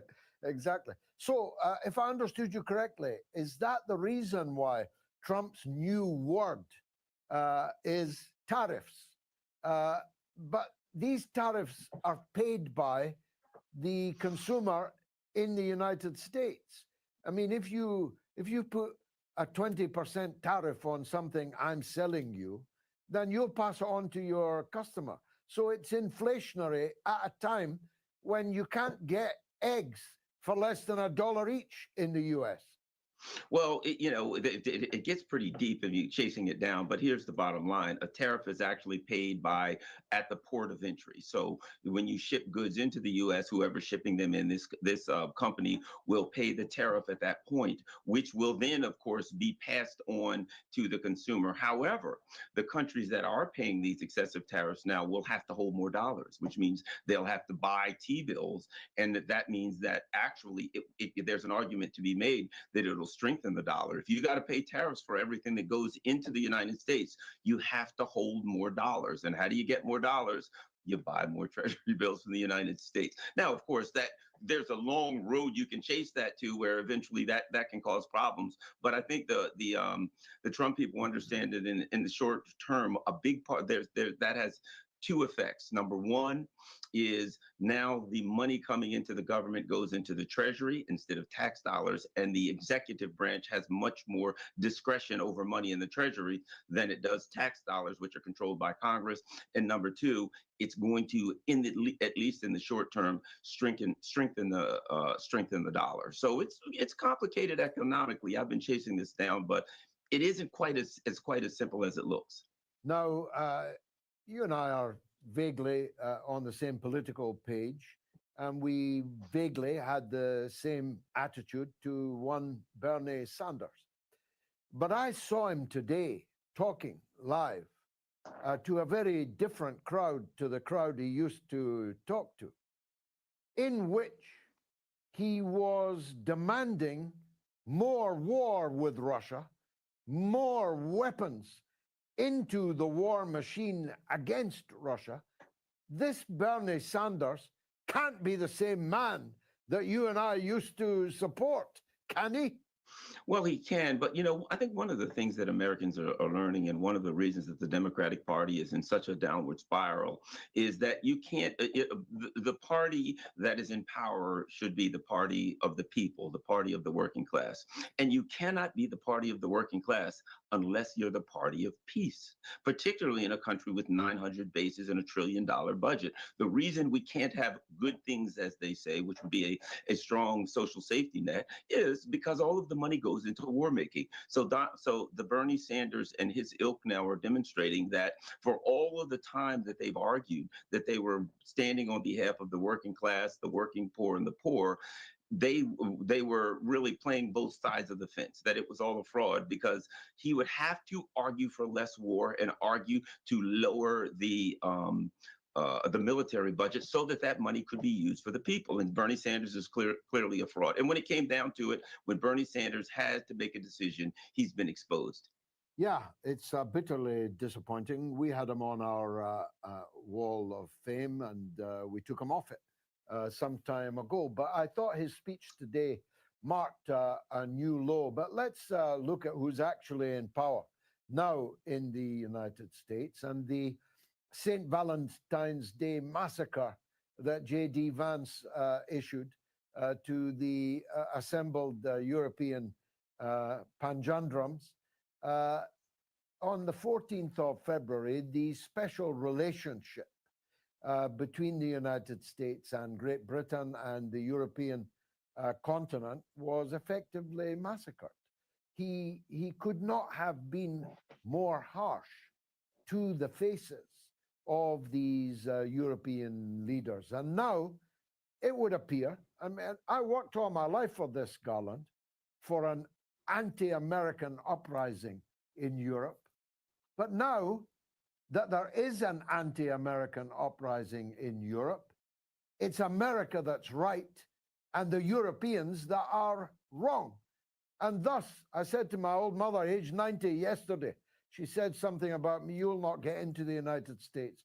I said, I'm now the most pro-American political figure in the United Kingdom, which is actually more or less true. So do they mean it? What are they going to do about it? Are they going to be dissuaded by these barking poodles and chihuahuas? Or are they really going for a peace agreement with Russia? Well, I think we're looking at, it's kind of like when you go to dinner with a friend and his wife and you look and you realize these people are going to get divorced soon. They just can't get along anymore. You see them argue over the whole dinner. That's what we're looking at. It's interesting that the Biden administration and the neocons have been going around the world, attacking and doing all kinds of terrible things and arguing that it was our values, quote, we lead with our values. And how ironic it is that the issue of values is the actual issue that is causing the breakup between the United States and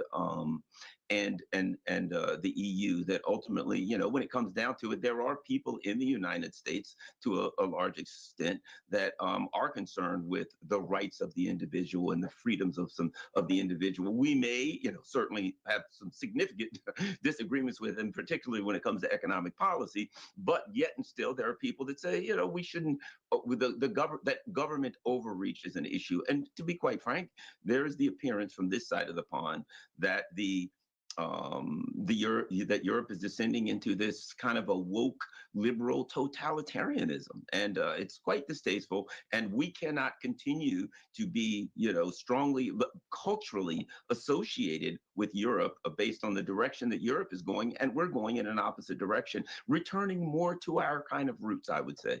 So does a summit happen and Trump agrees with Putin, a settlement, whether the Ukrainian regime and its Western European allies like it or not, and that's the done deal? Well, recently, President Trump, just I think it was yesterday at the CPAC, which is the Conservative Political Action Committee, he gave a speech and he teased, and his others in his administration have teased that they may expect a settlement as early as this week. I think the important thing to remember is that as a result of, ironically, as a result of going along with the Biden administration, cutting themselves off from cheap Russian energy and other very important necessarily resources that Europe needs from Russia, the United States has considerably more leverage over the European countries than it had prior to the start of the conflict. So that Donald Trump, being a person that will use leverage if he has it, he can put enough leverage, I believe, economically on the European leaders to force them to either go in the direction that he wants or virtually crash their countries. I mean, if he simply says, we're not, all of these things that you get from us, all of these things that you sell to us will be cut off. And furthermore, we have friends that you get, Algeria and Qatar, that you're still getting gas from. We'll talk to our friends and cut all of that up. He has the leverage if he chooses to use it to force Europe into compliance. The question, I think, is will the goons in Ukraine, are they actors that can be dealt with? What do you do with the people in Ukraine that are irrational and are, let's face it, neo-Nazis? So, but I do think that Europe can and will be forced into compliance. We're already seeing at the CPAC meeting, the leader of Duda, I believe, president or prime minister, whatever, of Poland was there. I believe President Fico was there. The leader, Prime Minister Maloney, spoke there. So we can see that there are people already jumping off the sinking ship of the EU, and I think it's just a matter of time before the rest of them get pressed into compliance, shall we say. The Polish leader, Dudek, waited for an hour and a half and got a 10-minute meeting with Donald Trump. I mean, even I'm expecting a 10-minute meeting with Donald Trump, and I'm not the president of anywhere. I'm going to the victory celebrations in Moscow in May. Will I really be rubbing shoulders with Donald Trump, standing on top of Lenin's tomb, reviewing the victory parade on May the 9th in Moscow? Is Trump really going to go there? That would be a very big step. Well, Donald Trump recently has said that he won't be going there, but I wouldn't rule it out because, I mean, the presidents say that, for instance, they're not going to pardon their sons, and then that happens. So, Donald Trump is saying now, he has said that he wants a deal by Easter, and interestingly enough, the traditional, I don't know what you call it, Easter and the Orthodox Easter both fall on the same day this year. So I suspect that he's looking for a deal soon, and that those things could change. Donald Trump, to be standing up front with President Trump, President Putin, and President Xi, who Trump recently referred to as his good friend, I think is a temptation of power that Donald Trump will find very, very, very difficult to resist and turn down. Yeah, and he could even meet me there. It would be marvelous to see him. Finally, I see that Russia hasn't gone away. You would have thought that after the Hunter Biden laptop being exposed as both true and having been the subject of a high-level deep state cover-up, one of the biggest scandals in American history, involving 50 top intelligence people saying it was Russian propaganda and so on, only for it to turn out to be true. The Mueller inquiry producing zero, the Steele dossier producing zero. It hasn't gone away. I saw someone the other day, a former so-called NSA chief in Kazakhstan, who was presumably on the USAID payroll, singing for his supper, saying that the Russians recruited Donald Trump in 1987 when he was a real estate developer. It just shows you the KGB must have been very far-sighted people indeed. They recruited him and even gave him a code name. He's Agent Krasnov.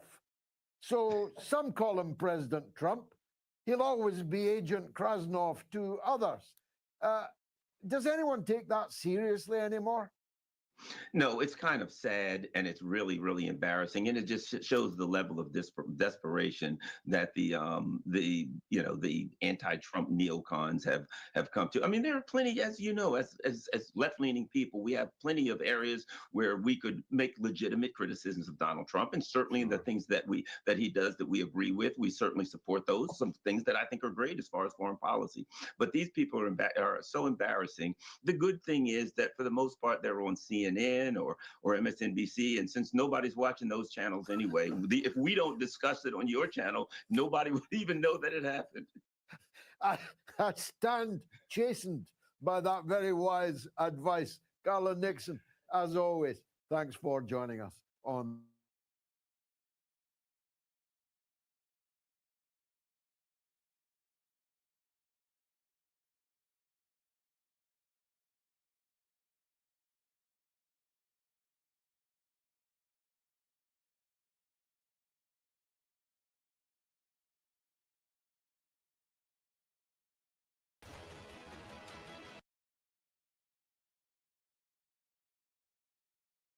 to ask you about the latest in Ukraine, the offers of President Zelenskyy to resign, the threat by, can't call him ambassador, the president's Guy Witkoff that Hamas has to leave Gaza. But before we get there, you recently spent an evening at the Russian embassy in Washington, D.C. with senior Russian military and intel brass. What attitudes from them did you come away with? Well, it wasn't just them, it was their families. There were diplomats and people from the Russian community in Washington, D.C. Look, they are cautiously optimistic. I mean, this is a nation that has resigned itself to the necessity of a conflict of an existential nature. I don't think most Americans understand what that term means. It means life and death. That means to lose this war is the end of Russia. And they were ready to take this to whatever end needed to be taken to, up to and including the destruction of the entire world. As their president, Vladimir Putin, has said, a world without Russia is not a world any Russian wants to live in. And when the United States, NATO, and Ukraine are conspiring to achieve the strategic defeat of Russia in Ukraine and geopolitically, it means the death of Russia. So this was literally a life and death struggle that they were prepared to engage in. And now, because of events here in the United States, there is a president that appears to be willing to take the United States down the path towards a peace that would be acceptable to Russia, meaning that the reasons why Russia is fighting this war will be resolved and that Russia's legitimate security interests will be respected. But there is a significant history here of the United States entering treaties and then withdrawing from them, the United States making commitments and then lying about them. And no matter how much I try to impart on my Russian hosts that we are living in a different time, that this is, in my opinion, a revolution in American political affairs, that you can't judge the Trump administration based upon American sins of the past, that you need to let Trump's actions speak for themselves. There is caution, but they are hopeful because there are things happening that if we had had this conversations between myself and the Russians 6 months ago, none of us would have thought possible. We are on a fast track towards peace, it appears. And the Russians are optimistic because, just to give you an example, in the embassy, they, since 2016, have had to shed 400 jobs. That means families, everything, community wrecked. They're now, because of the ongoing discussions, talking about, upping up the embassy staff by 400. That means the community is enlarging, thriving. They're going to get to do the jobs they're supposed to be doing, diplomatic interaction. no more isolation. This, for somebody whose job is to interface with Americans in America to try and better relations, this is the path they seem to be headed on. This is exciting times for them. But as I said, they are cautious because the United States has promised things in the past and failed to deliver. As we speak, the president is meeting. President Trump is meeting with President Macron of France. On Thursday, he'll be meeting with Prime Minister Starmer of Great Britain. I don't think these two have any leverage whatsoever to obtain whatever they want from the president. He's not going to change his mind on Ukraine because King Charles has invited him over to dinner. However, if you could speak directly to President Macron and Prime Minister Starmer about Russia, what would you say to them, Scott? I'd say they know for a fact that Russia is not a threat to either one of their nations, that they have been playing a geopolitical game that was thrust upon them by previous American administrations that have had as the core of our national security policy objectives the strategic defeat of Russia. And they, being good, compliant allies, bought into that. And now they have to recognize that America's on a different track. That reality is checking in. Look at one of the main words that the Trump administration team uses to describe this new policy direction is reality-based. It's a realistic appraisal of Russia's objectives, of how we got to this war, of what's really happening in this war, and how this war can be brought to an end. Reality. And it's time for Macron and Starmer to have a reality check. They are on a path. And this is, I just would ask them to take pause. What they are seeking to do is prolong a conflict, which, if it continues on its current track, leads towards a nuclear conflict between the United States and Russia. That is the end of all life on the planet. This is an existential issue for the security of America and Europe. And yet they are promulgating policies that lead down this direction, which makes them an existential threat to the United States. And if they continue to promulgate these policies, that's how we're going to have to view them, as the enemy of America. So it's high time for both France and England to become reality-based. This is not about the deep state trying to continue policies seeking the strategic defeat of Russia. This is about a new leadership moving America in a new direction that seeks to have peaceful cohabitation as opposed to militaristic adversarial relationships define how America interacts with the rest of the world. I'm going to play you just a little clip. It's only about 10 minutes old, from President Trump and President Macron in the Oval Office. This is President Trump on the war in Ukraine. Chris? I think the war could end soon. Within weeks. Yeah, I think so. Right? Don't you think so? I'd like to have you. I think we could end it within weeks if we're smart. If we're not smart, it'll keep going, and we'll keep losing young, beautiful people that shouldn't be dying. And we don't want that. And remember what I said, this could escalate into a third world war. And we don't want that either. Is Europe in chaos right now? Absolutely. I mean, did you see Macron? I mean, Macron was very, very uncomfortable, and the same thing's going to happen Thursday with Starmer. But you saw him lean away from Trump. He is, I think he's chastised. He had not one, but two, I think three even, emergency meetings. Two were actual, one was virtual, to respond to this new direction that Trump has been, projecting America down, this path towards peace with Russia, which is the exact opposite of what he, Starmer, Schultz, although Schultz is out, a new chancellor in the making is there. Europe has been moving down. Europe has no idea how to proceed. They are continuing to speak from a script that is predicated upon the absolute necessity of America backing them up. And America's not there, but they don't have a team of new script writers. So they keep putting forward the same failed policies. Look, I'm not a big fan of The Guardian, but they just published a piece that to me sums up everything about how stupid Europe is. Europe last year spent over 21 billion euros buying Russian gas at a time when Europe said, we will not fund the Russian war in Ukraine. 21 billion euros.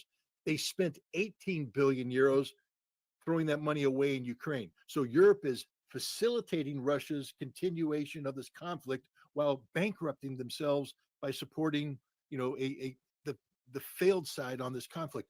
That is the definition of insanity, and that's the definition of Europe today. What do you think Macron and Starmer want from President Trump? A place at the negotiating table? And why would he give it to them?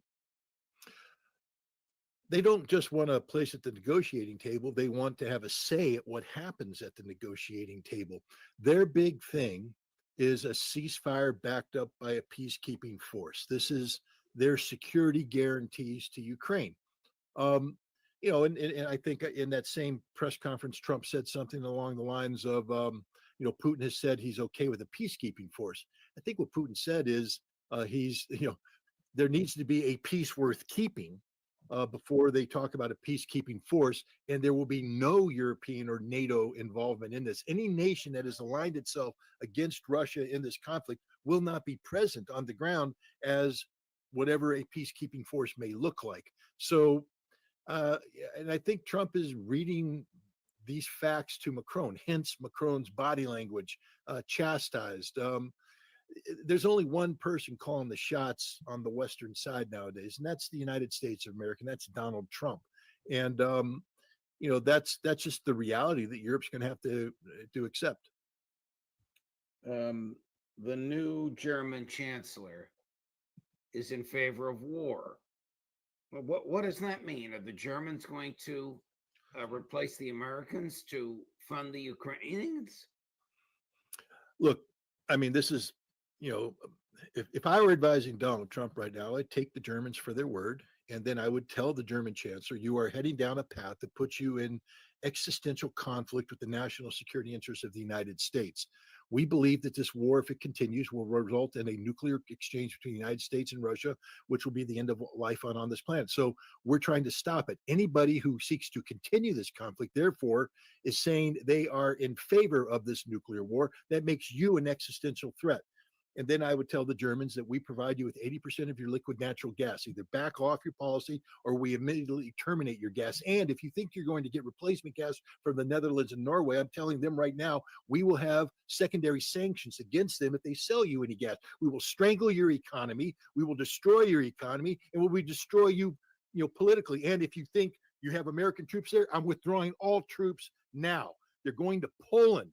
By the way, we're not bringing them home. We're sending them to Poland. We'll send them elsewhere, but they're not going to be in Germany. We are isolating you. We are destroying you. We will eliminate you until the German people eliminate you from office. That's the stance I would take, because Germany right now does represent an existential threat to the United States. Plus, by standing up to Germany, we send the signal to the rest of Europe. This will not be tolerated. We have decided on a path of peace, and we will destroy you if you seek to interfere with this. Most presidents wouldn't do this. I don't think we have a president that can be categorized as most presidents. So right. Germany needs to watch out, because I think going on past practice. I remember when Trump was president the first time, and we had a gentleman named Grinnell who was the ambassador to Germany. He threatened to pull all American troops out and send them to Poland. Back then, the president hadn't destroyed the deep state the way he did now, so there's resistance. There is no deep state left in America. It is in ruins as we speak. So Trump is literally liberated to do just about anything he wants to do from a foreign policy standpoint. And that means that if any European nation wants to get in the way of the United States, we should destroy them. Switching gears to Israel and Gaza, is Netanyahu determined to return the IDF to Gaza, and rather than continue the ceasefire into phase 2? I can't speak to Netanyahu. What I can say is I would imagine that Donald Trump, having set a strategic direction. Let's just back up for a second. Trump apparently has given guidance to the Pentagon, Department of Defense, as they seek these mandated budget cuts to draw down the combat commands in Europe, in Africa, and the Middle East. That includes Central Command, European Command, the two commands that would be involved in any resumption of fighting between Israel and Gaza. Our goal isn't to have job security in the war fighting business in the Middle East. Our goal is to have peace in the Middle East. That is the strategic objective of the United States of America. So when Benjamin Netanyahu says, or at least articulates or postures, that he wants to resume a conflict in Gaza that he had 15 months to win but couldn't win, that would seem to me to be the exact opposite direction that the Trump administration wants to go and needs to go strategically. So I think there's some posturing going on right now. But I think at the end of the day, the Trump administration will put as many obstacles in front of Netanyahu as possible. Remember, Steve Witkoff went there and told Netanyahu to shut up and sit down. And he may have to go and repeat that message to Netanyahu, because I don't think Trump wants a war between Israel and Hamas. Here's what Steve Witkoff said about Hamas yesterday, which to me is a little startling, but I want your thoughts on it. Chris, cut number 6. The May 27th protocol agreement, signed last May 27th, sets forth that the phase 2 negotiation is much about two things. A permanent ceasefire, a cessation of all violence, and in addition to that, the fact that Hamas cannot be allowed to come back into the government. Mm-hmm. And I think the way you square that circle is that Hamas has to go. They've got to leave. And we're going to, the negotiation will be around that. I would say physically, that's correct. Where would they go? Has any country offered to take them in? Well, I think the devil is in the details, and we've had a lot of discussions around it. I'm not at liberty to have that discussion, that specific discussion today, but we've got some ideas.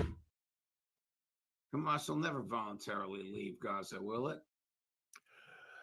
Look, that's the negotiating position. Remember, Donald Trump said that he wanted to send American troops into Gaza and physically relocate the entire Palestinian population. But then he got a counter proposal where Egypt, Jordan, Saudi Arabia, and the other nations are meeting now to talk about Arab-funded reconstruction that keeps the Palestinian population in place. And that seems to be the direction we're going. So Steve Witkoff has put forward a proposal.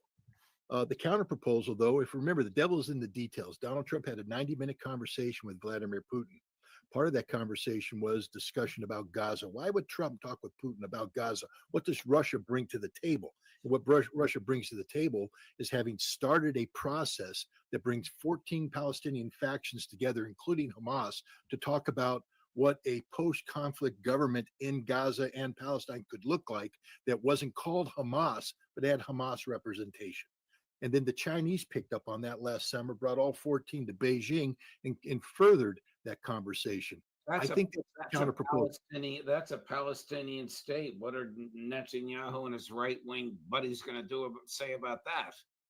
It doesn't matter. Again, I go back to what Donald Trump did, and nobody picks up on this except a very few people. When Donald Trump put forward his widely condemned proposal, Israel lost control of Gaza. I don't know why people haven't picked up on that. United States owns Gaza in Donald Trump's mind, and the counter proposal doesn't change that. Israel has no say whatsoever in the future of Gaza. So whatever government's going to be put in will be a government of a Gaza that's independent of Israeli occupation, and that comes closer to defining a Palestinian state than anything anybody has ever put out there. So I think what we're talking about here, when we speak of a unity government, is a Palestinian government which will be governing a Palestinian state, which at the heart of it will be Gaza. Almost too good to be true. I mean, I yearn for this as ardently as you have articulately described it. Haaretz, which you and I both read, reported just about an hour ago that Trump will back, quote, whatever course of action, closed quote, Prime Minister Netanyahu chooses. Well, what the hell does that mean? Does that mean a resumption of American-funded genocide? We're sending them 22,000, well, the bombs weigh 22,000 pounds each, the Moabs. For what? Well, let's just remember that the I think it was last week, we had a Saturday deadline on the ceasefire passing where there was difficulties over the issue of the return of hostages and prisoner exchanges, and Israel was threatening to go into Gaza the same way. And the president said, I will back Netanyahu up 100%. That was the public stance. Behind the scene phone calls were made that said, Netanyahu, if you violate the ceasefire, you're going against American policy and you will pay a heavy price. So I think there's two communication channels taking place here. One in which the president says, oh, Netanyahu, you can do whatever you want to do. And the other one, it says, remember when I told you to sit down and shut up? Stay seated and shut up. I think that's the direction. I don't know why people think that Trump takes peace so lightly. He said he wants peace in the Middle East, and he is pushing forward a strategy to achieve that. Well, they have negotiations taking place. Your view is that Trump in private is not the same as Trump in public. And in private, he will restrain, coerce, even threaten Netanyahu not to fire a shot. But in public, he'll make it sound like, oh, it's your ball game. Why did Israel introduce tanks into the West Bank for the first time in 40 years? Just today. Why did Israel occupy southern Syria? Why does Israel occupy southern Lebanon? Because they have nothing to do with Gaza. I mean, we're talking about a very complicated situation here where you know things are not necessarily linked together. The West Bank has always been a sacrificial lamb of the Trump administration. We saw that with the Abrams Accords. I'm not supporting it, I condemn it, but it is a distinctly different problem. What will the Turks do about Netanyahu's insistence that the Syrian military forces vacate parts of Syria? Well, not a damn thing. What can the Turks do? They're going to go to war against Israel? Turkey created this problem. They still haven't found out how to deal with it. Turkey has a problem with the Kurds in northeastern Syria. Turkey still hasn't resolved the situation in Idlib province or in Aleppo and Homs in areas where Turkey claims to have some sort of sovereign interest. And so I don't see Turkey suddenly projecting power down into Damascus to stiffen up the resolve of Jolani and the Al Qaeda people who've taken control there. Turkey's not going to do anything. What will Netanyahu do with bombs that weigh 22,000 pounds each that require American aircraft to get off the ground and drop? I think what he's sending a signal is to Iran. Everybody's talking about Gaza and this and that. He's not going to drop Moabs on Gaza. He's going to these are bombs that he's using to posture against Iran.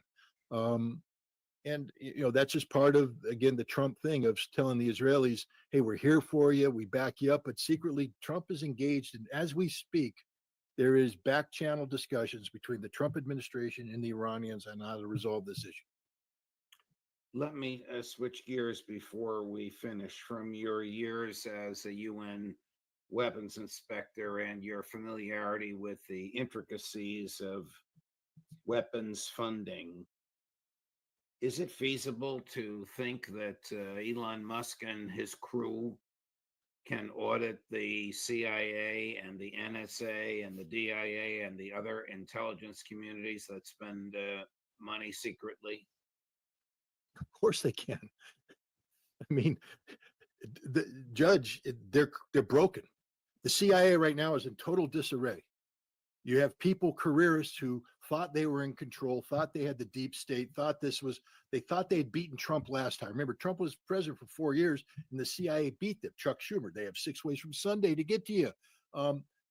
They're cracked. They're panicked right now because Tulsi Gabbard, who is the boss of bosses, is in charge. And she can do whatever the hell she wants to do. And they all work for her. And therefore, she has the ability to say, open your books. And they can't say no. They can't say no because they'll be in violation of the law.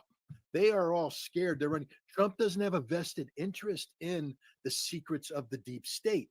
He has a vested interest in exposing the secrets of the deep state. So I guess my question was a little inartful. Do they keep books? Is there a record of who they've bribed and how much they've bribed and who they've killed and who they've tortured and what governments they've overthrown? Of course there is. Of course there's a record of all this, and the record exists. The CIA, the NSA, and the DIA are like the Nazis, who, much to the shock of the Nuremberg prosecutors, found that the Nazis documented all of their crimes. And because the CIA, NSA, and DIA believe that they are above the law, they have documented their crimes, their abuse of authorities, their corruption, their misuse of American taxpayer funds, because they never thought for a moment that an outsider would be allowed in to look at them. But we know that they document everything internally because we have seen in the past declassification of operations and projects, et cetera, that exposed the malfeasance of the CIA, of the NSA. So we know the documentation exists, and here's the beauty of it.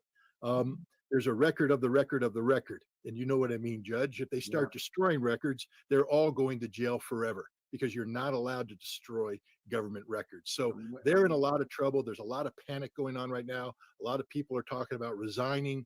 And I just think it's beautiful because I agree with everything you just said. I'm waiting for Trump to rescind Reagan's executive order 12333, which is the spy on everybody all you want. Not in that terminology, but that's how the NSA has interpreted. That is what the NSA claims is its legal authority for warrantless mass surveillance that defies the very Fourth Amendment, and surveillance that is so massive it's useless. Yep.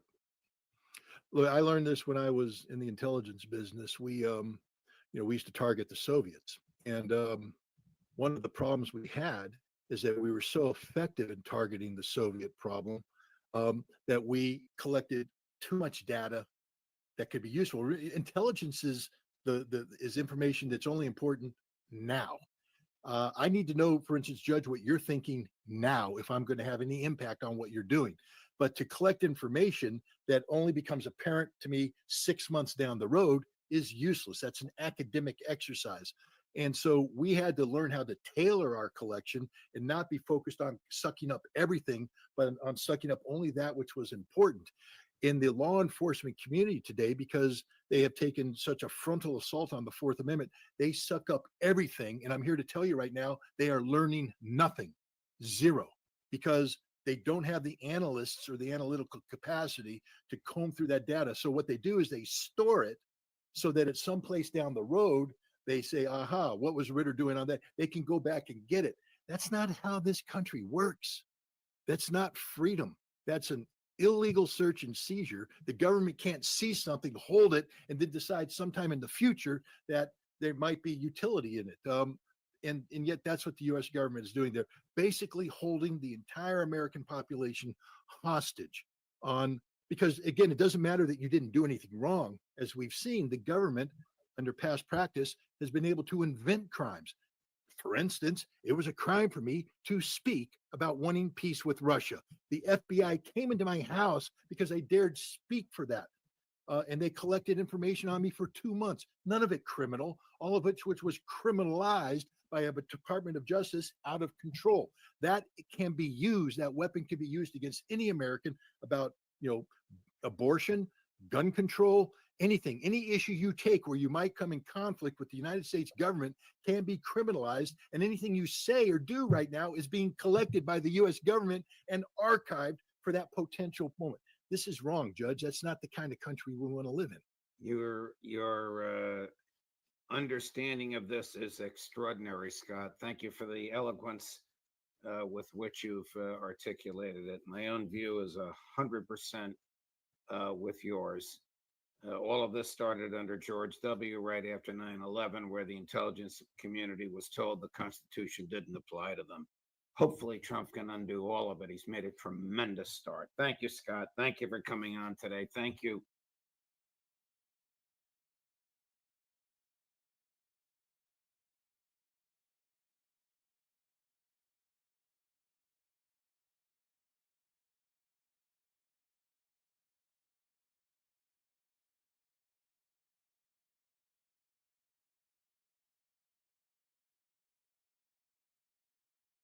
news stories, and as always, let's go ahead and get right into today's video. So yesterday, somebody left a comment on one of my older videos, and the video had to do with Barack Obama's scripted movie, Leave the World Behind.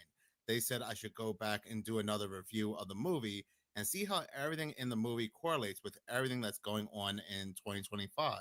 Because not just in the comment sections of my videos or other content creators that are talking about all these plane crashes as of 2025, but if you go to these news articles that are also talking about these plane crashes, you will see that a lot of people are leaving comments saying, Leave the World Behind told us this would happen. But let us also not forget all of the other things that Leave the World Behind has shown us that came into fruition as of 2024, with all of these ship crashes, barges crashing into bridges, the hacking, the mad deer, the Tesla issues, and so forth. That movie was very prophetic. But it's not about prophecies or predictions. They are basically giving us the truth in plain sight, telling us what is going to happen. Now, who are they? Well, I did a bigger breakdown of the movie because they gave you a lot of signs, symbols, and clues who they are. And they are the Free People Society, those in the upper echelon, the so-called powers that be. So why am I talking about Leave the World Behind? Leave the World Behind came out on Netflix back on October of 2023, and still today is very relevant. But I saw this interesting Joel on TikTok. Okay, y'all. So it's a new series out called 0 Day, and this is not a coincidence. Look at the description of this show.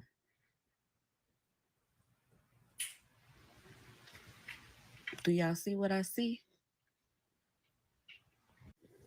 They are literally putting this in our face, bro.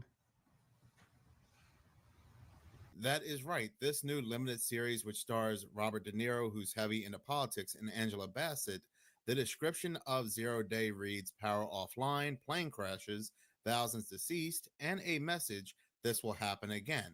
Yes, it'll happen again because once again, you are showing us what you are about to do, just like you had shown us with Leave the World Behind, once again releasing to Netflix. With all these plane crashes currently going on, whether they are commercial planes, private planes, military planes, a lot of people believe that these aviation vehicles are being hacked, especially that Black Hawk that crashed into the American Airlines plane.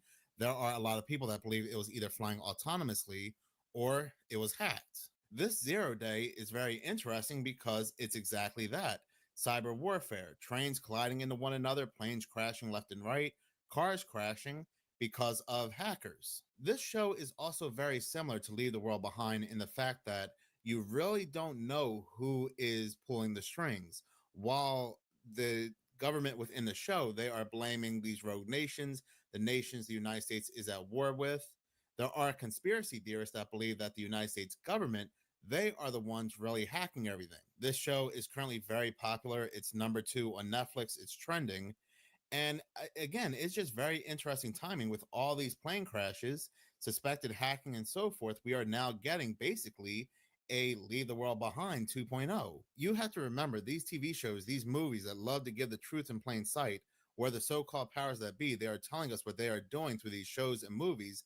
They are perfectly timed. These shows are not created right away. They are created years in advance, and again, perfectly placed to align with what's currently going on in today's world, so you can feel connected with them. For instance, look at this article here from yahoo.com. Interview, 0 Day creators talk eerie airplane crashes and Netflix shows timeliness. And they go on to talk about how it's eerie, it's a quote unquote coincidence, how in the show we see planes being hacked and crashing.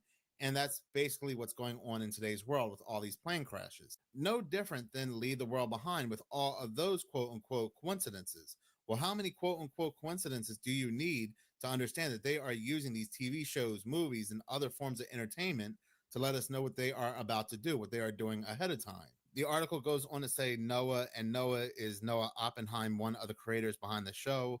Netflix's 0 Day is coming out at a very timely point. We've got political tension. We're seeing airplanes have all kinds of issues, like in the show where they collide after a cyber attack. Yes, planes collide in the show, again, after a cyber attack. Isn't that very interesting? Didn't we see something very similar to that back in January over Washington, D.C.? But anyway, they go on to say, do you feel like this is going to help it connect with the audience? And Oppenheim says, I think we never could have anticipated exactly the context in which the show would be coming out. We started working on it 4+ years ago. I think it was not an accident that the show is going to now resonate in so many interesting ways. And it's because we were really committed to tackling what are, I think, pretty timeless themes. Like, yeah, the last major plane crash was over 9 years ago in Buffalo, New York. And I guess they knew just somehow their show's timing would align with one of the worst plane crashes the United States has seen in over 14 years. A helicopter was going to crash with an American Airlines plane over Washington, D.C., where a lot of people, again, are assuming hacking was involved. I mean, how do you sit there and watch this and say to yourself, this is just one big coincidence? We are basically living in their script. And another thing that I find pretty funny is that when all these plane incidents were going on, people were saying how trains would be next. Well, in the show, they do show that. They do show how trains are being hacked to collide into one another. So I guess that's the next thing to look out for. It is so obvious they want to limit and control how we operate and move. They want to limit how we travel on train, even through car and through, especially in the air. And that's why they are showing us everything that is going to come. In this next disturbing video, I made a community post yesterday. I believe it was yesterday or the day before. I think it was yesterday, where I asked you all, did you know that there was such a thing called a demon with a bowl, a 60-foot tall statue of exactly that, a giant demon holding a bowl, and this bowl is supposed to be filled with human blood. There were some of you that were aware of the existence of this sculpture in London created by Damien Hirst, and there were some of you that were not aware. A lot of you, including myself, because I have to be honest, I did not know that this sculpture had existed until somebody in the comment section of one of my videos, I think it was my most recent video, asked me to talk about this sculpture. We did not know that this was also located in Las Vegas. But the thing is, this abomination, and I know beauty is in the eye of the beholder, that includes artwork, I personally think it's an abomination, went missing. It vanished in Las Vegas. You can see this article right here from Las Vegas Review Journal 5 years ago. It is titled $14 million Demon with Bowl Statue AWOL at Palms. So this hotel, the Palms, they had a nightclub and a day club called Chaos. It was a short-lived nightclub, and this demonic statue was the centerpiece. The article goes on to say that the only evidence of the giant art piece's departure was an overhead image from a news team that were talking about this story, and they showed on their Twitter feed an open space where the demon once stood.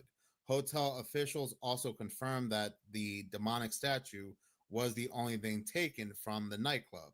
The Palms owners, the hotel owners, Lorenzo and Frank Ferretta III, were up in arms and talking about how the demonic statue just happened to disappear. So flash forward to 2023, that story was back in 2019, and now London has it. I don't know if they have a copy or they have the original one and it was sold to them, but the greenwinchpeninsula.uk, they ran an article about it. This article goes on to talk about how the creator, Damien Hirst, copied this statue from a much smaller statue that was excavated from the Tigris Valley back in 1932. This smaller statue that this much larger statue is said to copy is Pazuzu, the Babylonian king of the wind demons. The article goes on to say that the unearthing of this figure has since called this identification into question due to the absence of Pazuzu's customary attributes of wings, scorpion tail, and snake-headed penis. Whether this is Pazuzu or not, I really don't care. The artist still calls it the demon with a bowl. The news article still calls it an ancient Mesopotamian demon. And the article even goes on to say that this figure more likely served as a guardian to the home of somebody of elite status. I mean, does it really surprise you that this would be the guardian of someone of the so-called elite? I mean, just look at this thing. Look at how the worms and the maggots are sculpted on it. Now, I wouldn't be surprised one bit if this was some kind of real living thing and there was some ritual to make it come alive where they pray to it. Who really knows? But it's sitting proudly in London. In this next disturbing video, can we take for a second and talk about AI? I just made a video about a couple days ago that had to do with Project Stargate and how I said that technology more than likely was found and not built. And the data center that was created in Texas is surrounding whatever it is that they found that they are calling Stargate. But since most of us anyway are not within that circle, we can only go by what we are being told. And we are being told that, again, Stargate is an AI program, will be the most powerful AI program, $500 billion spent, and will be run by one of the largest, most powerful computers. But think about it. Really think about it. Today, we really don't know what is real and what is fake. And with things like Stargate, that will only get worse. There are even people out there that believe I'm AI because I have a certain way of speaking or I don't show my face. And at the end of the day, I really can't prove it. I try to combat that by being personal in the comment sections, trying to reply to as many comments as I can. And, you know, when I get those comments, oh, you're just a stupid AI channel, I reply with, well, would AI call your mom a bumbleclot? And maybe it would. I don't know how far AI has come along, but again, I still try to be personal. But right now on the internet, on TV, on the news, it's really hard to tell what is real and what's fake. And we're going to come to a time, I guarantee it, maybe not 5 years from now, maybe not 10 years from now, but we're going to come to a point where we're not going to know who is human and who is AI or a robot. Like I said, it might not be anytime soon, but that time will come. Because take a look at this and look at just how realistic this AI-powered android looks. This might look like AI or a scene from a horror film, but it's actually real. Clone Robotics claim they've made the world's first bipedal musculoskeletal android. That means a robot with 2 feet, artificial muscles, and bones. It's described as a faceless, anatomically accurate synthetic human, a bit like Westworld's bionic robots. Clone Robotics was set up in 2021 and it's based in Poland. They say they want to make super intelligent androids to solve the common problems of daily life. They say the android will be able to do your laundry, hoover, clean the house, make sandwiches and drinks, and even follow you around.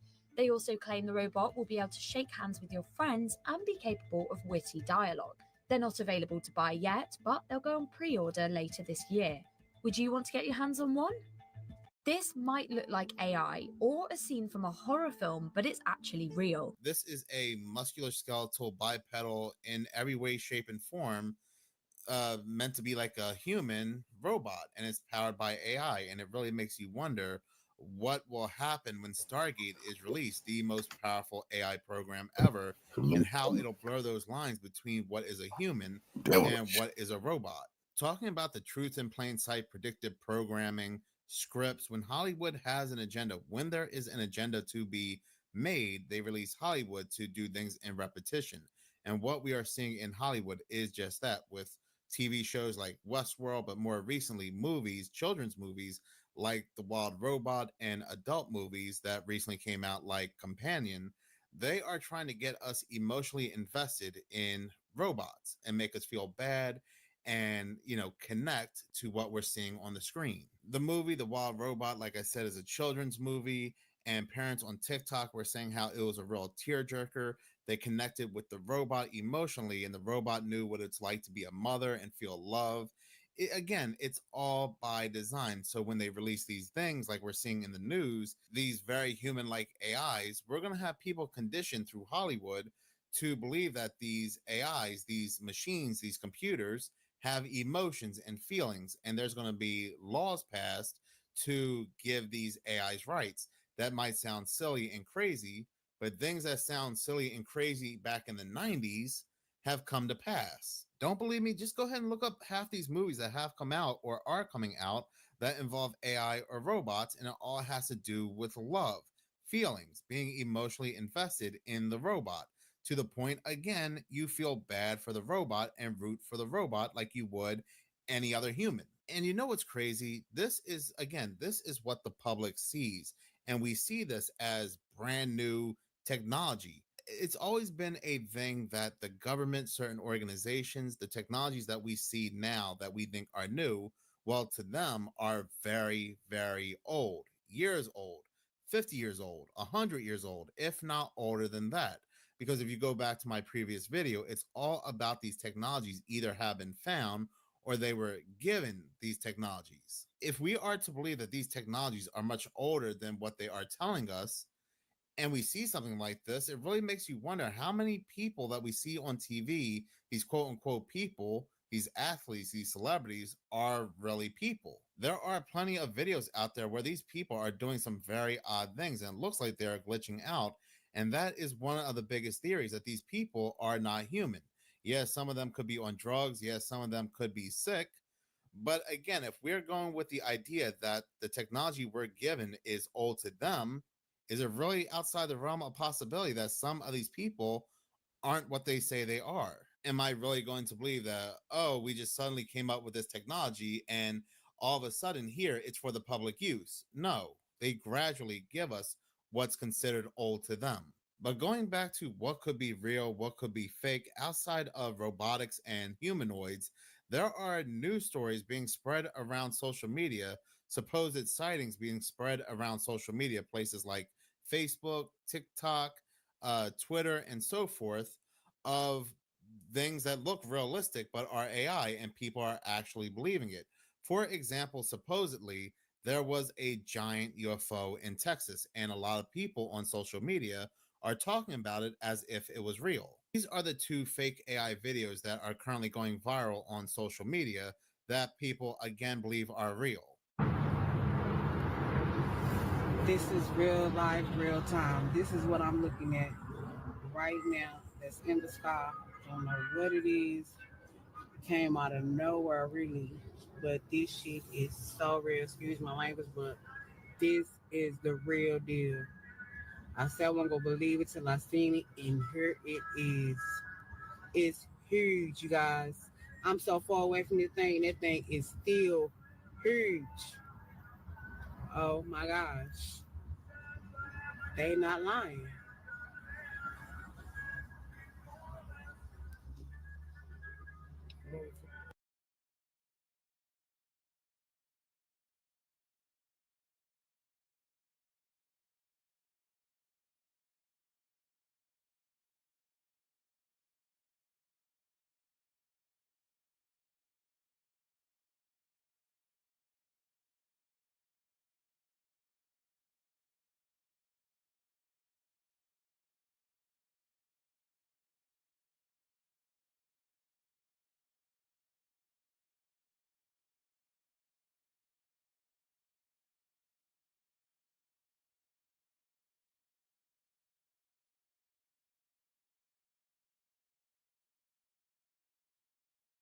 Again, I want to make it very clear, this is not real. This is AI. The content creator, he makes a lot of these videos where he uses AI to make very realistic videos.